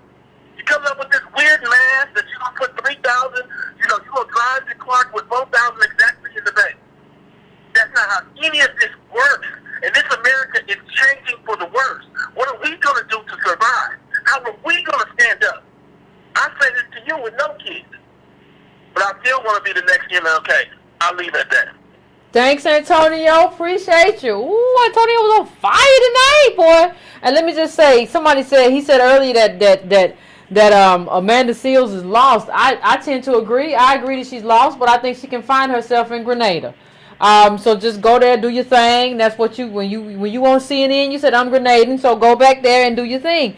And I think, what has to happen with Breaking Brown, we talk about the reparations generation. But what I want to talk about right now is the Breaking Brown family. And what happens with the Breaking Brown families, because we know more, and we know more about the impediments to everything that happens to us as DOS. And so what you have to be very wary of in terms of what Antonio said about taking on everybody's debt is that everybody, when they need stuff, like we save and we don't buy a lot of stuff, so we pivot. So people pivot in our direction when they need things, and we don't have enough to say, well, I don't have it. Just because I have like $2,000 or whatever, or I have good credit, doesn't mean that I have it. Right? And so, one of the things that has to happen in terms of everybody is going to be coming over to you in the next coming days and weeks and months is that people are going to be asking for things. And a lot of those people didn't want to do politics and weren't interested in politics, or their parents weren't, who didn't do the work for their kids to go to school. And then they want to make you into a daddy or you into a mama. And so what has to happen is that you have to align yourself very, very closely with your own self-interest and your own survival. If you don't have any retirement, you don't have any savings, you don't have any pension, you're not in a position to put yourself in a situation where somebody can walk away from a loan and then your credit is destroyed and then you have to pay off that loan. This is about, we have to think in survival mode. And I'm trying to save all my people, but I understand all my people cannot be saved. And you have to make these are going to be like, listen, what's coming to you, what's coming to me, what's coming to all of us is a lot of very, very, very, very, very, very difficult choices. You have no pension. You are in debt, maybe from your own student loans. He already has an impediment. He has a record because of what happened before. You don't have it. Doesn't mean you don't love your family. You don't have it though. And you didn't have that's your kid. So you have to be able to differentiate too. That's your sister and not your child. That's a very different obligation. See, what happens is you had parents who had the obligation to your sister. They abdicated. You don't have to take that on and be like, well, that's my responsibility now. No, it's not, because you don't have enough. I need you to sit back and count. Now, I'm not saying if she's on the street or she gets evicted and you have an extra room, you don't let her come and stay and say, hey, sister, but that's a very different thing than taking on her debt, because you don't even know whether or not she has enough to stay at that school. So I'm telling you, align yourself with your self-interest, because there are going to be a lot of hard choices. And whether or not you survive the coming storm will depend on whether or not you are able, to whether or not you are able to make those hard choices. Student loans have no security and don't disappear. And so now you can be tied to that debt forever. You can't even bankruptcy that debt away because you thought she was going to go to school, and then maybe she don't. And then maybe she leaves, and maybe she disappears, and that debt is all yours. And it's like an albatross around your neck because you tried to play daddy to a sibling. I'm just telling you, life is about to get hard, and you're going to have to think critically about the people in your life and think critically about who they are, what they can do, what they can't do. What are their,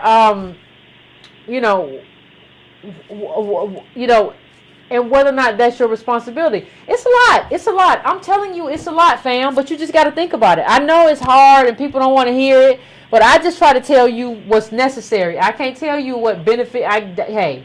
I'm going to 646. 646, what's your name? Where you calling from? What's on your mind? Hey, this is Big Elvis the Chef from New York City. What's going on, Big Elvis? What's on your mind? Oh, man, this whole show, I kept seeing it was like about me. I was like, oh, my God, Yvette is talking to me like crazy. Like wifey and I, we were trying to have another baby, which would have made baby number 3. Oh, that's a lot of babies. Listening to your show for the last 3-4 months kind of had me fall back on that move. And,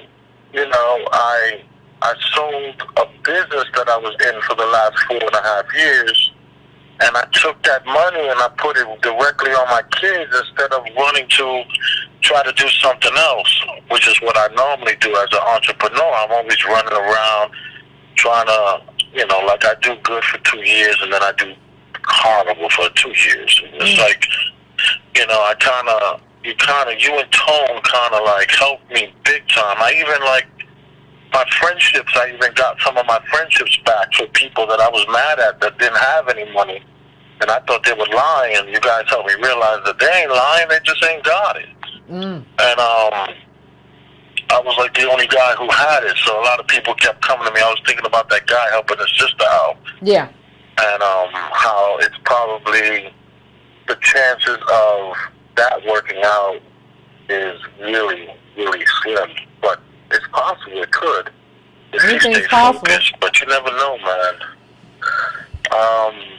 I just wanted to say thank you. I just wanted to let you know that I'm taking the money that I have right now, I'm taking it and I'm investing in my children. Good. And I'm not, I just keep looking at my kids. I got a 7 and a 5-year-old right now. And it's like I can't make too many quick decisions to try to make it. Like you had a show a couple of months ago where you were saying how everybody thinks that they're going to make it. Everybody thinks that. You think you're the only one thinking that? And it's like, you were right. It's like, I do believe I'm going to make it. I'm going to be successful, but I have to recognize that I am made it already. I am successful. I'm doing okay. I need to not chase that next thing as an entrepreneur and then, go all in and then, I'm jammed up in 2 years or a year and a half. Yeah, stability. Can't pay the staff. Stability is the key. Like we be tracing billionaire status and Maybachs and all. No, stability. If you can find stability, I ain't found it yet. If you can find stability, that's where it's at. No, you broke up. I didn't hear that. No, I said if you can find stability, that's where it's at. I said I ain't found it yet. But if you can find stability, that's where it's at. Yeah, you talking about financial stability? Yeah. Ain't no other kind of stability. And that's hard for me because, you know, I'm the guy who's supposed to lose. Like the guy who called and he said his father and his mother had him at a young age, and they weren't even, his grandfather wasn't even thinking about anybody. That's my life, you know. Like no one. I asked my dad, like, what were you thinking when you had us? What were you thinking? Like, did you make any plans? It's like they just wanted you to just shut up. Don't do that. Leave that alone. Don't touch that. Be quiet. Go in your room. It was never any real communication about the future and where you know what it was? You can win. But you know what it was, Carla, too? Like part of what happened is our parents didn't know and didn't pay enough attention to, like, America. See, nothing is static. So what happens a lot with our parents is our parents think everything's going to be the same. Well, I worked at a factory. I'll teach my kid how to work at the pie factory. You got to get there on time and hit the clock. Or I'll teach my kid how to be a good butler or a good maid. But America shifted, right? And so, like, you didn't see the shift. So all the lessons, listen, this is the nefariousness of America. All the lessons that our parent taught us are irrelevant. Like, except for, like, get up in the morning and work hard. Like, all those other lessons, those are lessons for, like, 1965 or 1978 or even 1984. Those are not lessons for right now. And nobody's hitting the curve and understanding that these lessons that you're giving me are antiquated. They don't work in today's America. I need to be attached to somebody who was white and got the New Deal. I don't have that. So what are you going to do? And the people having babies now, like, what are you going to do? Like, how you got to think about this kid. And when I say think about your kid, I mean think about them hard, and I mean think about putting hard money away for them. You don't get to go to and get a Harley, start a new family, go to the Essence Festival, all this other stuff that people try to do. You don't get to do all that. You got a kid. How much money is in that account? They need 6 figures. They really need at least 200. And if you can't get 200, you got one kid. You don't get to have 2, 3, 4, 5. You got one. Once you get, maybe if you get that first 300 in there, I will think about you in terms of whether or not you can have another one. But you ain't paid for the first one yet. You got to pay for the first one before you have a second one. Yeah. So let me just ask you this.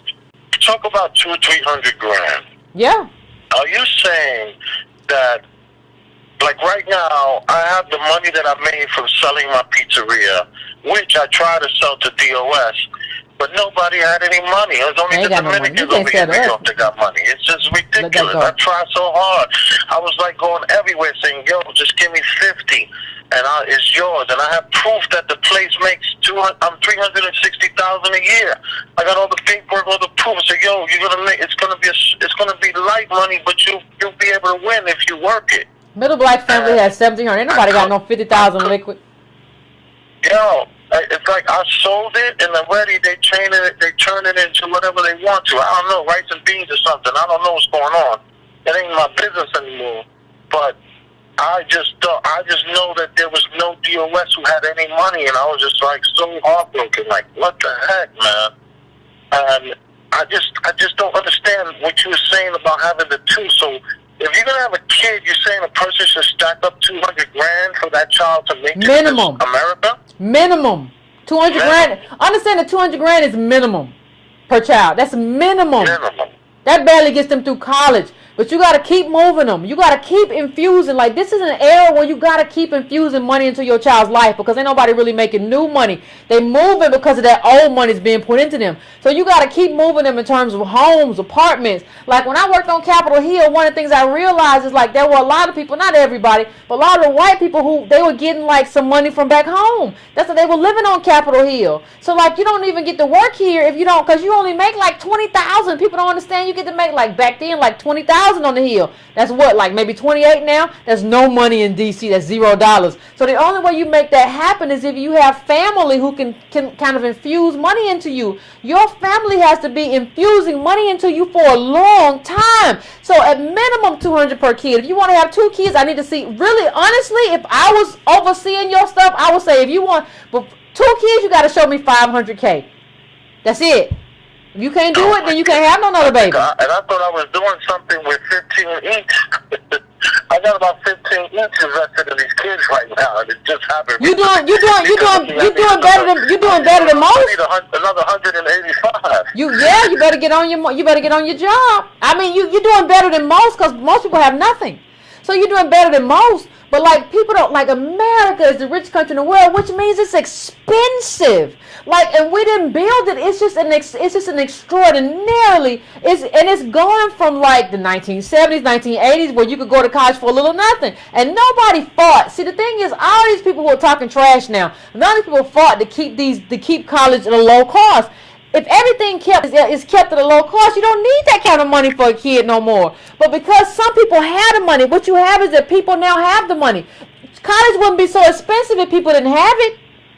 They have it, and they're like, you got to have it too. That's the world that we live in. I didn't make this world. I would have been politically different. I would have been agitating and activating if I had come of age doing that. But I didn't, and nobody else was. Everybody was just like, well, I guess we're going to have to get the money. Well, yeah, you got to get the money now. Give me that $200 per kid. Because you're going to need to get that kid through school, and then there are going to have to be other infusions that they might need a down payment for a house. What if the car go down? You got to get them a car, or you got to at least put a down payment on the car. It's a lot of stuff that's got to happen for you to raise a functional kid. And white people are continuing to do in vivo transfers where they continue to deposit money into their kid's account. And if you can't do that for your kid can't be competitive.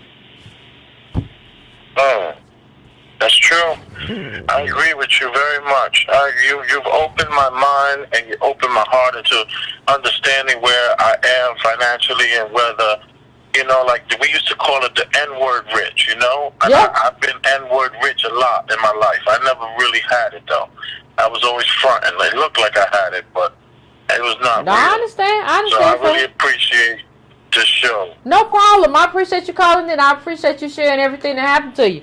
I mean, I think people have to understand. Nobody wants to understand. Like, let me just bring up one chart for you really, really, really quick. And this is,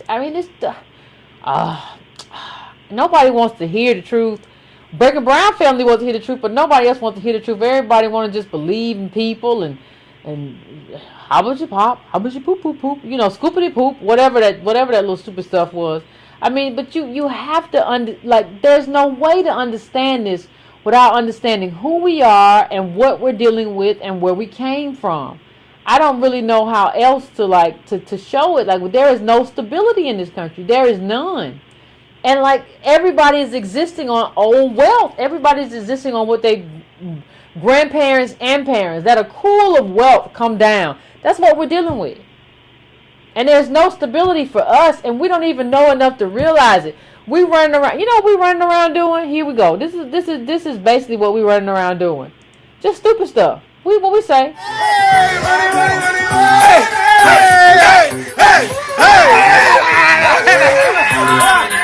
Run it. Hey, get on. Come on, man. Like, this isn't you. This isn't that's nothing to celebrate. Like, everybody, like, given the positionality of us right now, we should all be in the data. We should all be in these numbers. We should be having this. We should be going at people like you cannot believe. I'm going to 510 now. 510, what's your name? Where you calling from? What's on your mind?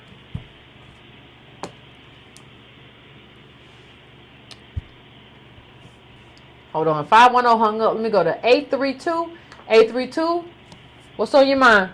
What's your name? Hey, Yvette, can you hear me? I can hear you. Hey, Yvette, this is Little Kel from Hopkins, South Carolina. How you doing? I'm doing all right. How about yourself? I'm surviving out in these streets and stuff, but the one thing I wanted to touch on that I really was glad that you touched on was the millionaire dreams of like being young DOS and stuff. I would add this caveat. I would say stable dreams and crocker-stack reality. And the reason why I say that is because, like, I'm 24 right now. My main dream wasn't to become like some millionaire. My main dream is to become a museum curator. Oh, and that's interesting. And the thing was, my parents, to put it in perspective, I had both my parents, but my parents are like working poor. Okay. None of them had any connections to any museums or nothing. I was able to start. I got 10 years in public history thanks to one of my cousins who was a boomer, who happened to know the person that ran this small museum. Now, I bring all that up to say this. Now that I'm out of college and I'm in the job market, I'm not competing. I'm competing in spite of my years of experience, my degree, my research and stuff. I'm competing against basically three types of people. Older white folks who've been in the museum game since they were in their 20s, back in the 60s, 70s, and even the 80s. Older black folks who are boomers, who are in the same situation, but when you reach out to them, they may pander to you a little bit, but they don't deal with you. And the last one is dealing with younger white folks who have been in the game as long as I have, but they have some I lack, which is genuine, not only genuine connections, but modern connections. And the reason why that is this. In spite of my parents encouraging me to study this stuff, I've been researching about how to be a trader since I was 12, 13 years old. And guess what I found out? I found out once I got into undergrad that all the information I found was at least at the newest 10 years old. So I'm basically coming into the game now, trying to find a job, only to realize that I'm 10, 20 years behind. But you know what, Carl? Let me say something. Like, and I don't want to interrupt you too. We think of as a museum curator as like a different thing from a rapper, and like, but the thing is, like, that sounds like and this is just me just listening to you right now. That sounds like $1 million dream. That sounds like $1 million dream. And that's the thing, I'm starting to realize that myself. I didn't realize that when I was younger, but the older I get, I'm starting to realize this. In terms of how much you have to invest into it, your connections, that's $1 million dream, basically. And yeah, I think I have to say this. That's go why ahead. I'm ready to advocate. That's why I'm hoping that basically Breaking Brown family, if y'all hear me, if anybody's in Hopkins, South Carolina, or North Carolina, Columbia area, like, I want to reach out to y'all, man, because I'm ready to start advocating. Because this ain't, like, I want to have children, but I don't want to bring my children in the world like this. Yep. And see, and let me just say this, Carla. And the reason that you didn't know that's $1 million dream is because nobody told you. Like, we don't understand how many of these jobs are not jobs. They're a reflection of wealth. That's what they are. So it's easy to be a curator if you're around a bunch of multimillionaires or millionaires and they all had all this different stuff in their houses, and you know it because of what they had, and you have connections with these people that had all that different stuff. You don't know that though, right? Because nobody told you. Nobody really did the work and did the research. So that's what happened to you, fam. Nobody really told you, like, hey, this is $1 million. This job isn't a job. This job is an expression of wealth. It's an expression of wealth. It's not a job, it's an expression of wealth. And that's the thing, because like I said, my parents were working poor. They didn't have any connections to museums. And even the people I knew in museums, the one that I'm going to work for was basically a boomer who had money from working in the medical industry and just started a museum because he liked military history. Like, and of course that era is long gone. So as a result, like, basically, I'm up Shit's Creek without a paddle, basically. Yeah. So I'm basically out here trying to find my way in the darkness. Yeah. But that's all I wanted to say. I'm gonna let y'all talk too much as you. No, I appreciate you. That was a good example, Carla. I appreciate it. Yeah, like, we don't like, but what the Carla's talking about is just a basic example of not doing the research and like figuring out what your kids like. We can't make up dreams. We can't play around and just ask our kids, hey Leroy, or hey Keisha, like, or hey Mary Jean, like, what do you want to be with, when we can't do that. We don't have any kind of unique exposure to wealth, or any kind of unique exposure to art, or any kind of unique exposure to adventure. So, like, if you do adventure, you can go around teaching people how to climb and stuff, like, because your daddy was a climber or whatever. He climbed Everest or whatever. We don't have any kind of unique exposure, so we got to stop telling kids you can be anything. Based on what? Like, show me how they can. Warlock. If you can show me that you do magic, then okay, I'll listen to you, and I don't want you to put a spell on me, and that's fine. We can figure it all out. But unless you're a warlock, I don't really know what you're talking about. And why do you want to be that? You have to ask why. Like, what motivated you to want to be? Did you grow up like reading that, or like? We have to dig into this, but y'all aren't even really having like real conversations with your kids about what they want to do and why and the cost to it. But these are very real conversations. We have a race kind of that's in need of, our race needs a lot of leaders. We don't need necessarily a lot of curators. So we have to have some, we got to have some real conversations. I understand they're gonna be uncomfortable. Please get used to having uncomfortable conversation. Please get used to that. Please get used to not being, about having to have adversarial conversations. Please get used to that. It gets better once you get used to it. Trust me, I know. I'm going to try to make probably three more calls. I'm going to 416 now. 416. What's your name? Where you calling from? Hello, Yvette. This is Julia. I'm actually calling from Canada. Oh, Canada. What's going on, Canada? And I do listen to your show, though. Appreciate it. I am what we would call a Canadian Jamaican. Oh, good. That's nice. And at first when I listened to you, I was quite offended, although I'm not American. Oh. But then as I listened closely, I realized that you are giving information that a lot of people, and a perspective that people do not understand. Mm. Okay. From the point of view, like when you say that you define yourself as DOS, I never looked at it that way, but it is a good definition because African American culture has become a commodity for white wealth, for Jewish wealth. It's been bastardized in a lot of ways. It's been misrepresented. So people from outside your country or people who migrate there, they think that, I can be Black American because my skin color is black and I can rap. My skin color is black and I do hair, so now I'm Black American, not realizing that, no, DOS is a people group. It's an ethnicity. But, you're articulating that very well. So I just wanted to say that. Are you still there? I'm here. Hello? I'm here. I hear you. Yeah, so I appreciate opening my mind to that.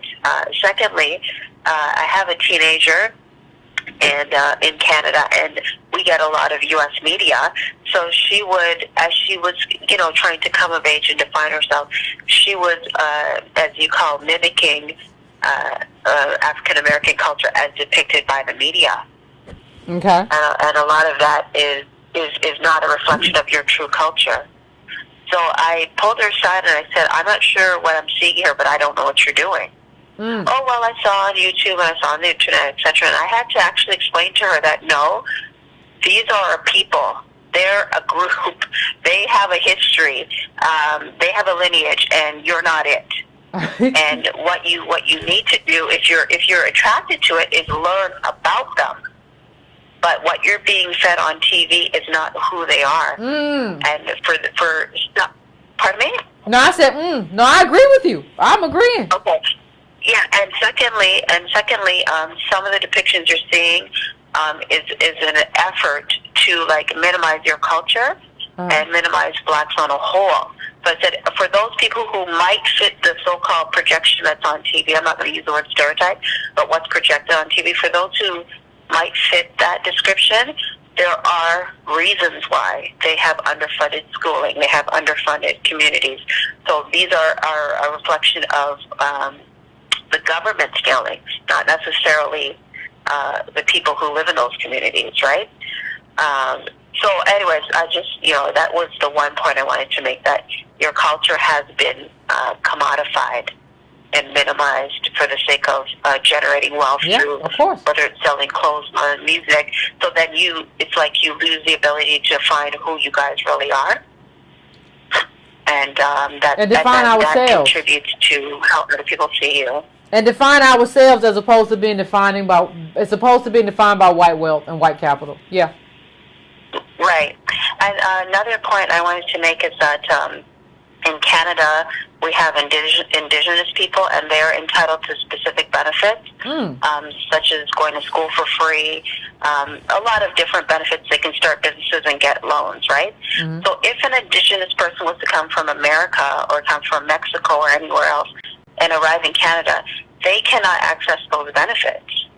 They can't say, I'm indigenous, yes, but they're not indigenous to Canada. They're indigenous to either America or Mexico. When I say indigenous, I mean First Nations, like Native Indians. Yeah. So what's happening to you guys, based on my understanding, is that people like myself, if I was Jamaican and I went there, or if I was African and I went there, I could get loans and grants that should have been set aside for your group. And if that's what's happening, that's totally wrong. No, that's exactly what's happening, Carla. That's exactly what's happening. That's wrong, because just like we have special protections for Native Indians here. We call them First Nations.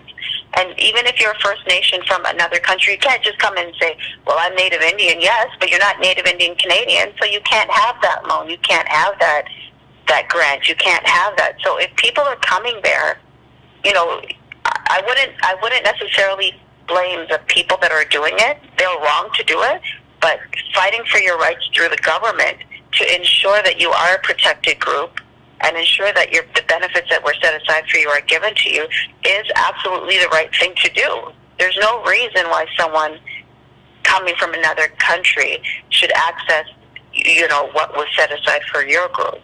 You're exactly right, Carla. If they don't get it, I wouldn't waste my time explaining it. Well, I appreciate. Thank you, Carla. I appreciate you calling, giving your perspective from Canada. I appreciate it. I found it very informative. Like, here's the thing: if you don't get it, you're an enemy. Like, I don't parse ways. Like, if you don't get it, if you don't get that you being here and taking what was specifically set aside for me and my people, if you don't get that eating that and not being of my people is like theft, then you're just an enemy and you're trying to use me, and you've been using me. And so, but what's happening is that we're shifting. We are a community that is shifting in terms of what we understand.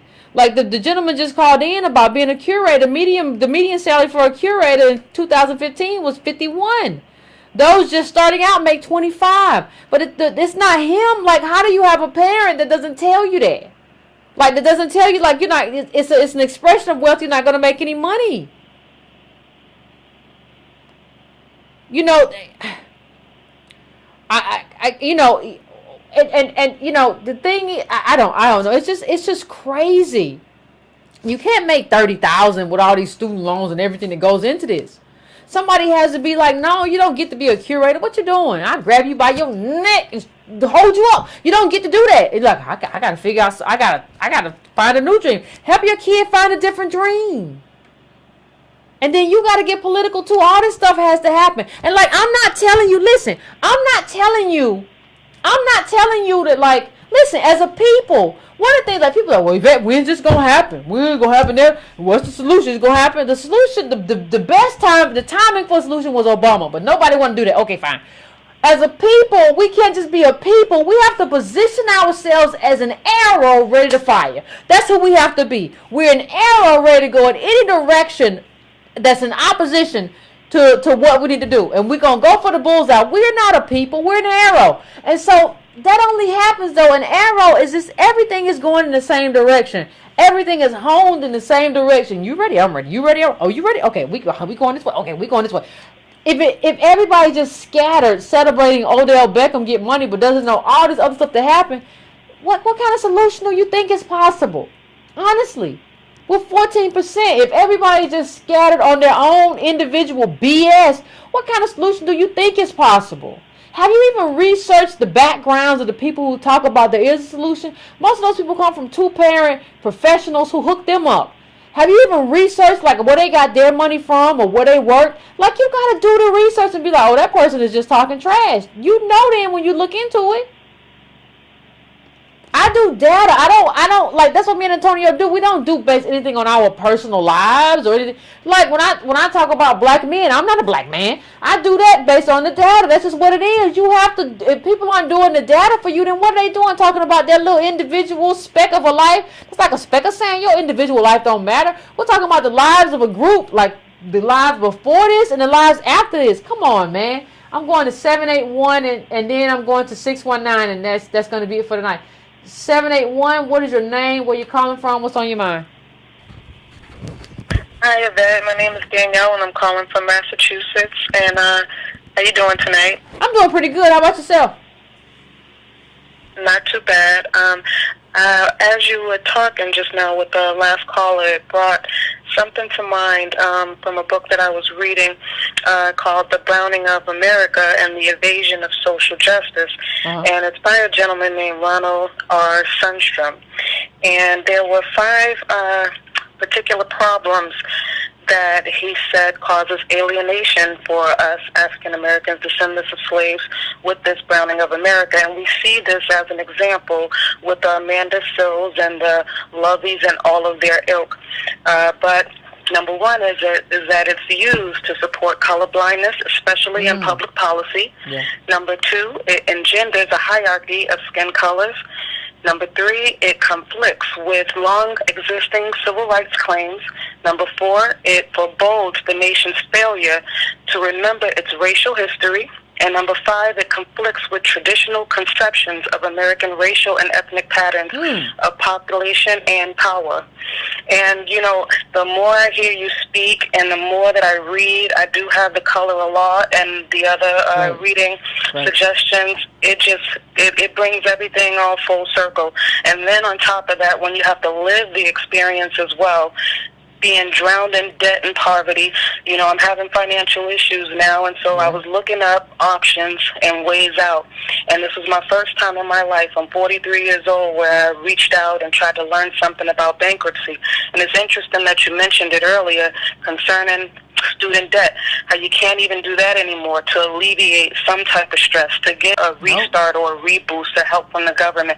And that was all under Obama as well, where he cut that out. There was once a time where you could get that, where it would wipe away the student loans, and they just trapped us all kind of ways. But in my quest for finding out more information, I looked at other black folks and watched their experiences where they were trying to file bankruptcy. I'm trying to file it for bigger purchases and loans and debts I have, but I've seen our brothers and sisters trying to file just to get out of car parking tickets and traffic violations, just to get back and forth to work. They raked up parking tickets that they can't get out of, 1,500, 2,000, and they weren't doing anything wrong.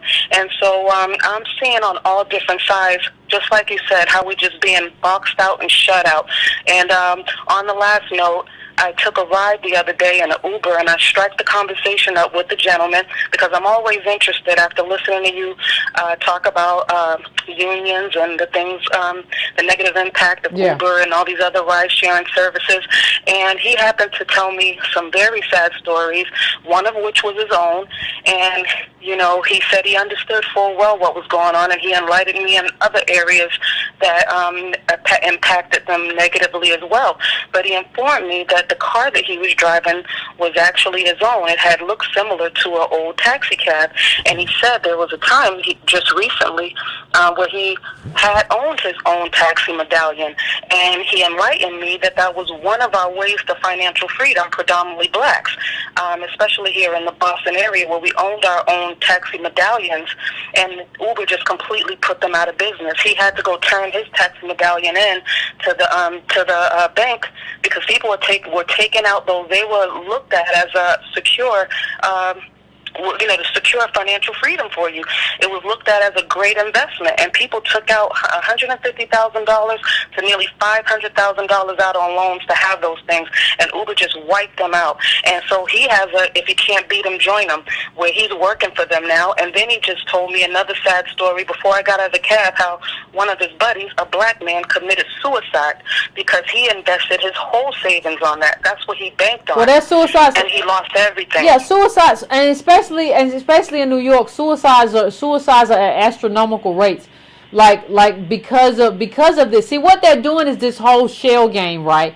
Is that you invest in something to be your freedom. And people talk about new business or new whatever, and what they're doing, disruption isn't necessarily a good thing. Because you invest all your money in something, and somebody disrupts it. People are like, oh, disruption is one. No, disruption is something that these little white boys with a bunch of money say is wonderful. Like that, and they rip everything from you. And we talked about student loans. You have to understand, prior to 1976, you could discharge your student loans in bankruptcy. Congress changed that law. Student loans were dischargeable if they had been in repayment for 5 years. In 1998, Congress removed dischargeability, except if the debtor could show they paying back the student loan that would create undue hardship. I saw a blind man on TV a few years ago, blind, handicapped, crippled, and crazy, and they wouldn't discharge his student loan. That's what we are now. Unbelievable.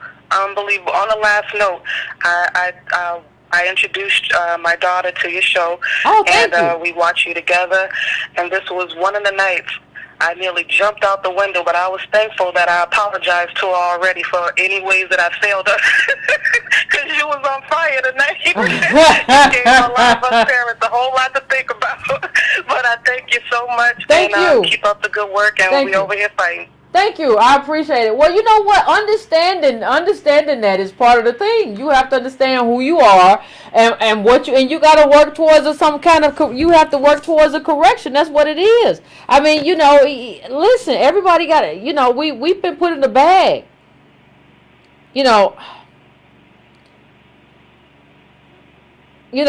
Boomers got to discharge. Y'all, boomers walking around talking cold cash trash. And they got to discharge their loans. How many of y'all boomers walking around talking about, well, what y'all should do, got to discharge your loans? Come on, man. I don't understand, I don't know.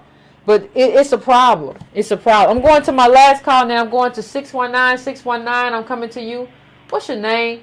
Where you calling from? And what's on your mind? Why won't 619 come up? 619. All right, 619, what's up? Well, let me tell you first quickly about Odell Beckham. You're going to be talking about him again in the near future. Okay. Because he has one of the worst disciplinary problems. So we're going to have problems in the future. Oh. Now, I also told you the last time I called, let me stop. I wanted to thank you first before I go on. I don't want to forget to do that for all that you do. I don't ever want to forget to do that. Okay, so I want to talk to you about how much we lack helping each other out. I'm in the mental health field, and I'm not here to give anybody a lecture about therapy or anything like that. I'm talking about on a human level, how we don't encourage each other. When I'm going about doing my work, doing assessments and asking people basically what is their perception of their needs, and they tell me all the time, I can't get this, and I'm not able to get that. Nobody will help me do this. The government won't allow me to do that. I'm in California. We have illegal aliens with legal driver's licenses. We have illegal aliens getting state tuition, which is a lot cheaper. They have all kinds of advocacy groups. And we have our people here, our black folks here, feeling they can't get anything. So even on our community level, we're not encouraging each other to help each other. So that's the part I want to come on and tell you about that we're missing. That's why it doesn't work when we go into the streets and protest whenever a police shooting happens, because we don't even have the basic level of encouragement. We don't even have the basic building in our own community. These other cultures, these illegal aliens have so many advocacy groups in the community, someplace to go on a daily. But you know what that is, caller? You know what that is, caller? We don't have any self-interest. Like when you hear, I heard Congressman Gutierrez, I think he's retiring or he's retired already. But I heard him say something that struck me. This was when Obama was getting reelected. This man got on TV and said, as an American citizen, he got on TV and said this garbage. He said, I stand for the undocumented immigrants. I will not encourage my people who are, to vote for him, wherever his district was, if Obama doesn't do right by these people. He understood very clearly who his people were, and he didn't have any problem articulating that. If you don't have a self-interest, you can't do nothing. Go ahead. I'm not even going to blame him anymore. You know why? Because what I'm upset about is that we're not doing that. Yeah, we should be doing with these it. hair Absolutely. salons. It's the same thing with these hair salons. It's our fault. We're not doing something. We're missing something. They're doing it. When these people come to me, because I'm obligated to help anybody that comes to me, I have tons of resources for these illegal aliens to go to if they need help. Tons and tons and tons and tons. They're able to stay in the country, although they have committed a crime and they've been beat up by the cops. What happens to our people? Get arrested, go to jail. We can't get a lawyer to help them out. You know what I'm saying? Yep. We don't have the internal structure. That's what I'm trying to appeal to. But before you get the internal structure, fam, you have to. The thing that builds the internal structure, is self-interest. You have to understand that I am aligned with a specific group, and I want what is best for this group because this group is my group. If you don't get that part down, you don't have no structure. And that's my point. That's why I'm saying I don't want to hear about these protests because we don't have the initial starting point. We don't have the love for each other. You said you traveled to different countries. I've been around the world. I've been to Cuba, and I want to point out Cuba is one of the countries that's the most striking in terms of not only liking each other but loving each other. When you feel something like that in the country, it's a feeling you can't even describe. That is something we need to get back to. I think that we experienced it in the 60s, but I don't feel we have that. I don't feel we have it. And if we don't have that, it is not going to make a damn bit of difference protesting about a hair salon or police brutality. It's not going to mean anything. Yeah, well, I mean, the thing about it is, if we think we're all people of color, then it's over. So that's what we are. And, you know. Oh, no. And that's what we are, but that's what we are. Spanish, yeah. Let me tell you, I learned Spanish. I've told the story many times online because I was copying one of my older sisters. This is a long time ago. And I kept taking it and taking it. Back in the days when Spanish wasn't popular, German and Farsi and Arabic were popular back in the days of, before the Iran takeover, hostage takeover. I ended up learning the language. I have been at jobs when they tried to make me take only Spanish-speaking clients. When I worked in Compton, no, we want you to take only these clients. I said, are you kidding? I didn't say, are you crazy? Because I can't, talk like that. Yeah. I'm working in Compton at a rape crisis center, and you're trying to make me take only Spanish-speaking clients. Can you believe that? Yeah, of course I can. Of course I can. Oh my God! So I had to tell the people in a tactful way. I don't think that's going to work when you have these black clients coming in here, looking at me, thinking they're going to get me as a counselor, and I'm going to say, no, I'm only taking Spanish-speaking clients. I'm telling you, even to this day, they try to push all the Spanish-speaking clients on me, and I have to tell them, I'm going to take everybody, okay? I'm not going to just take Spanish-speaking clients, because they still try to do that to me to this day. Yeah, I agree. I hear you, Colin. I mean, I agree with you. I think, and I'm going to let you go because we're at the end of the show. But no, I agree with everything you just said, and I just think that the precursor to what you just said is that we have to understand that we have a self-interest and we are our own self-interest. And one of the things that I was said is that, everything is worse. See, we don't understand timing, and I've said this before. What I will end with is I will say everything is calcification, right? So you will say that my kid is going to work in HR.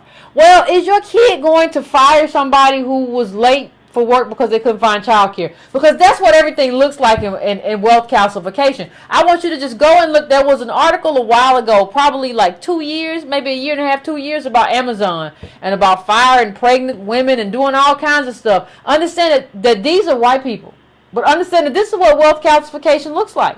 So understand that, digest that, understand what that means, and understand that, if we're a raceless, moralist group, A raceless, moralist group is not community. It's just a mess. That's all it is. And so I want everybody to just kind of, give that some kind of consideration.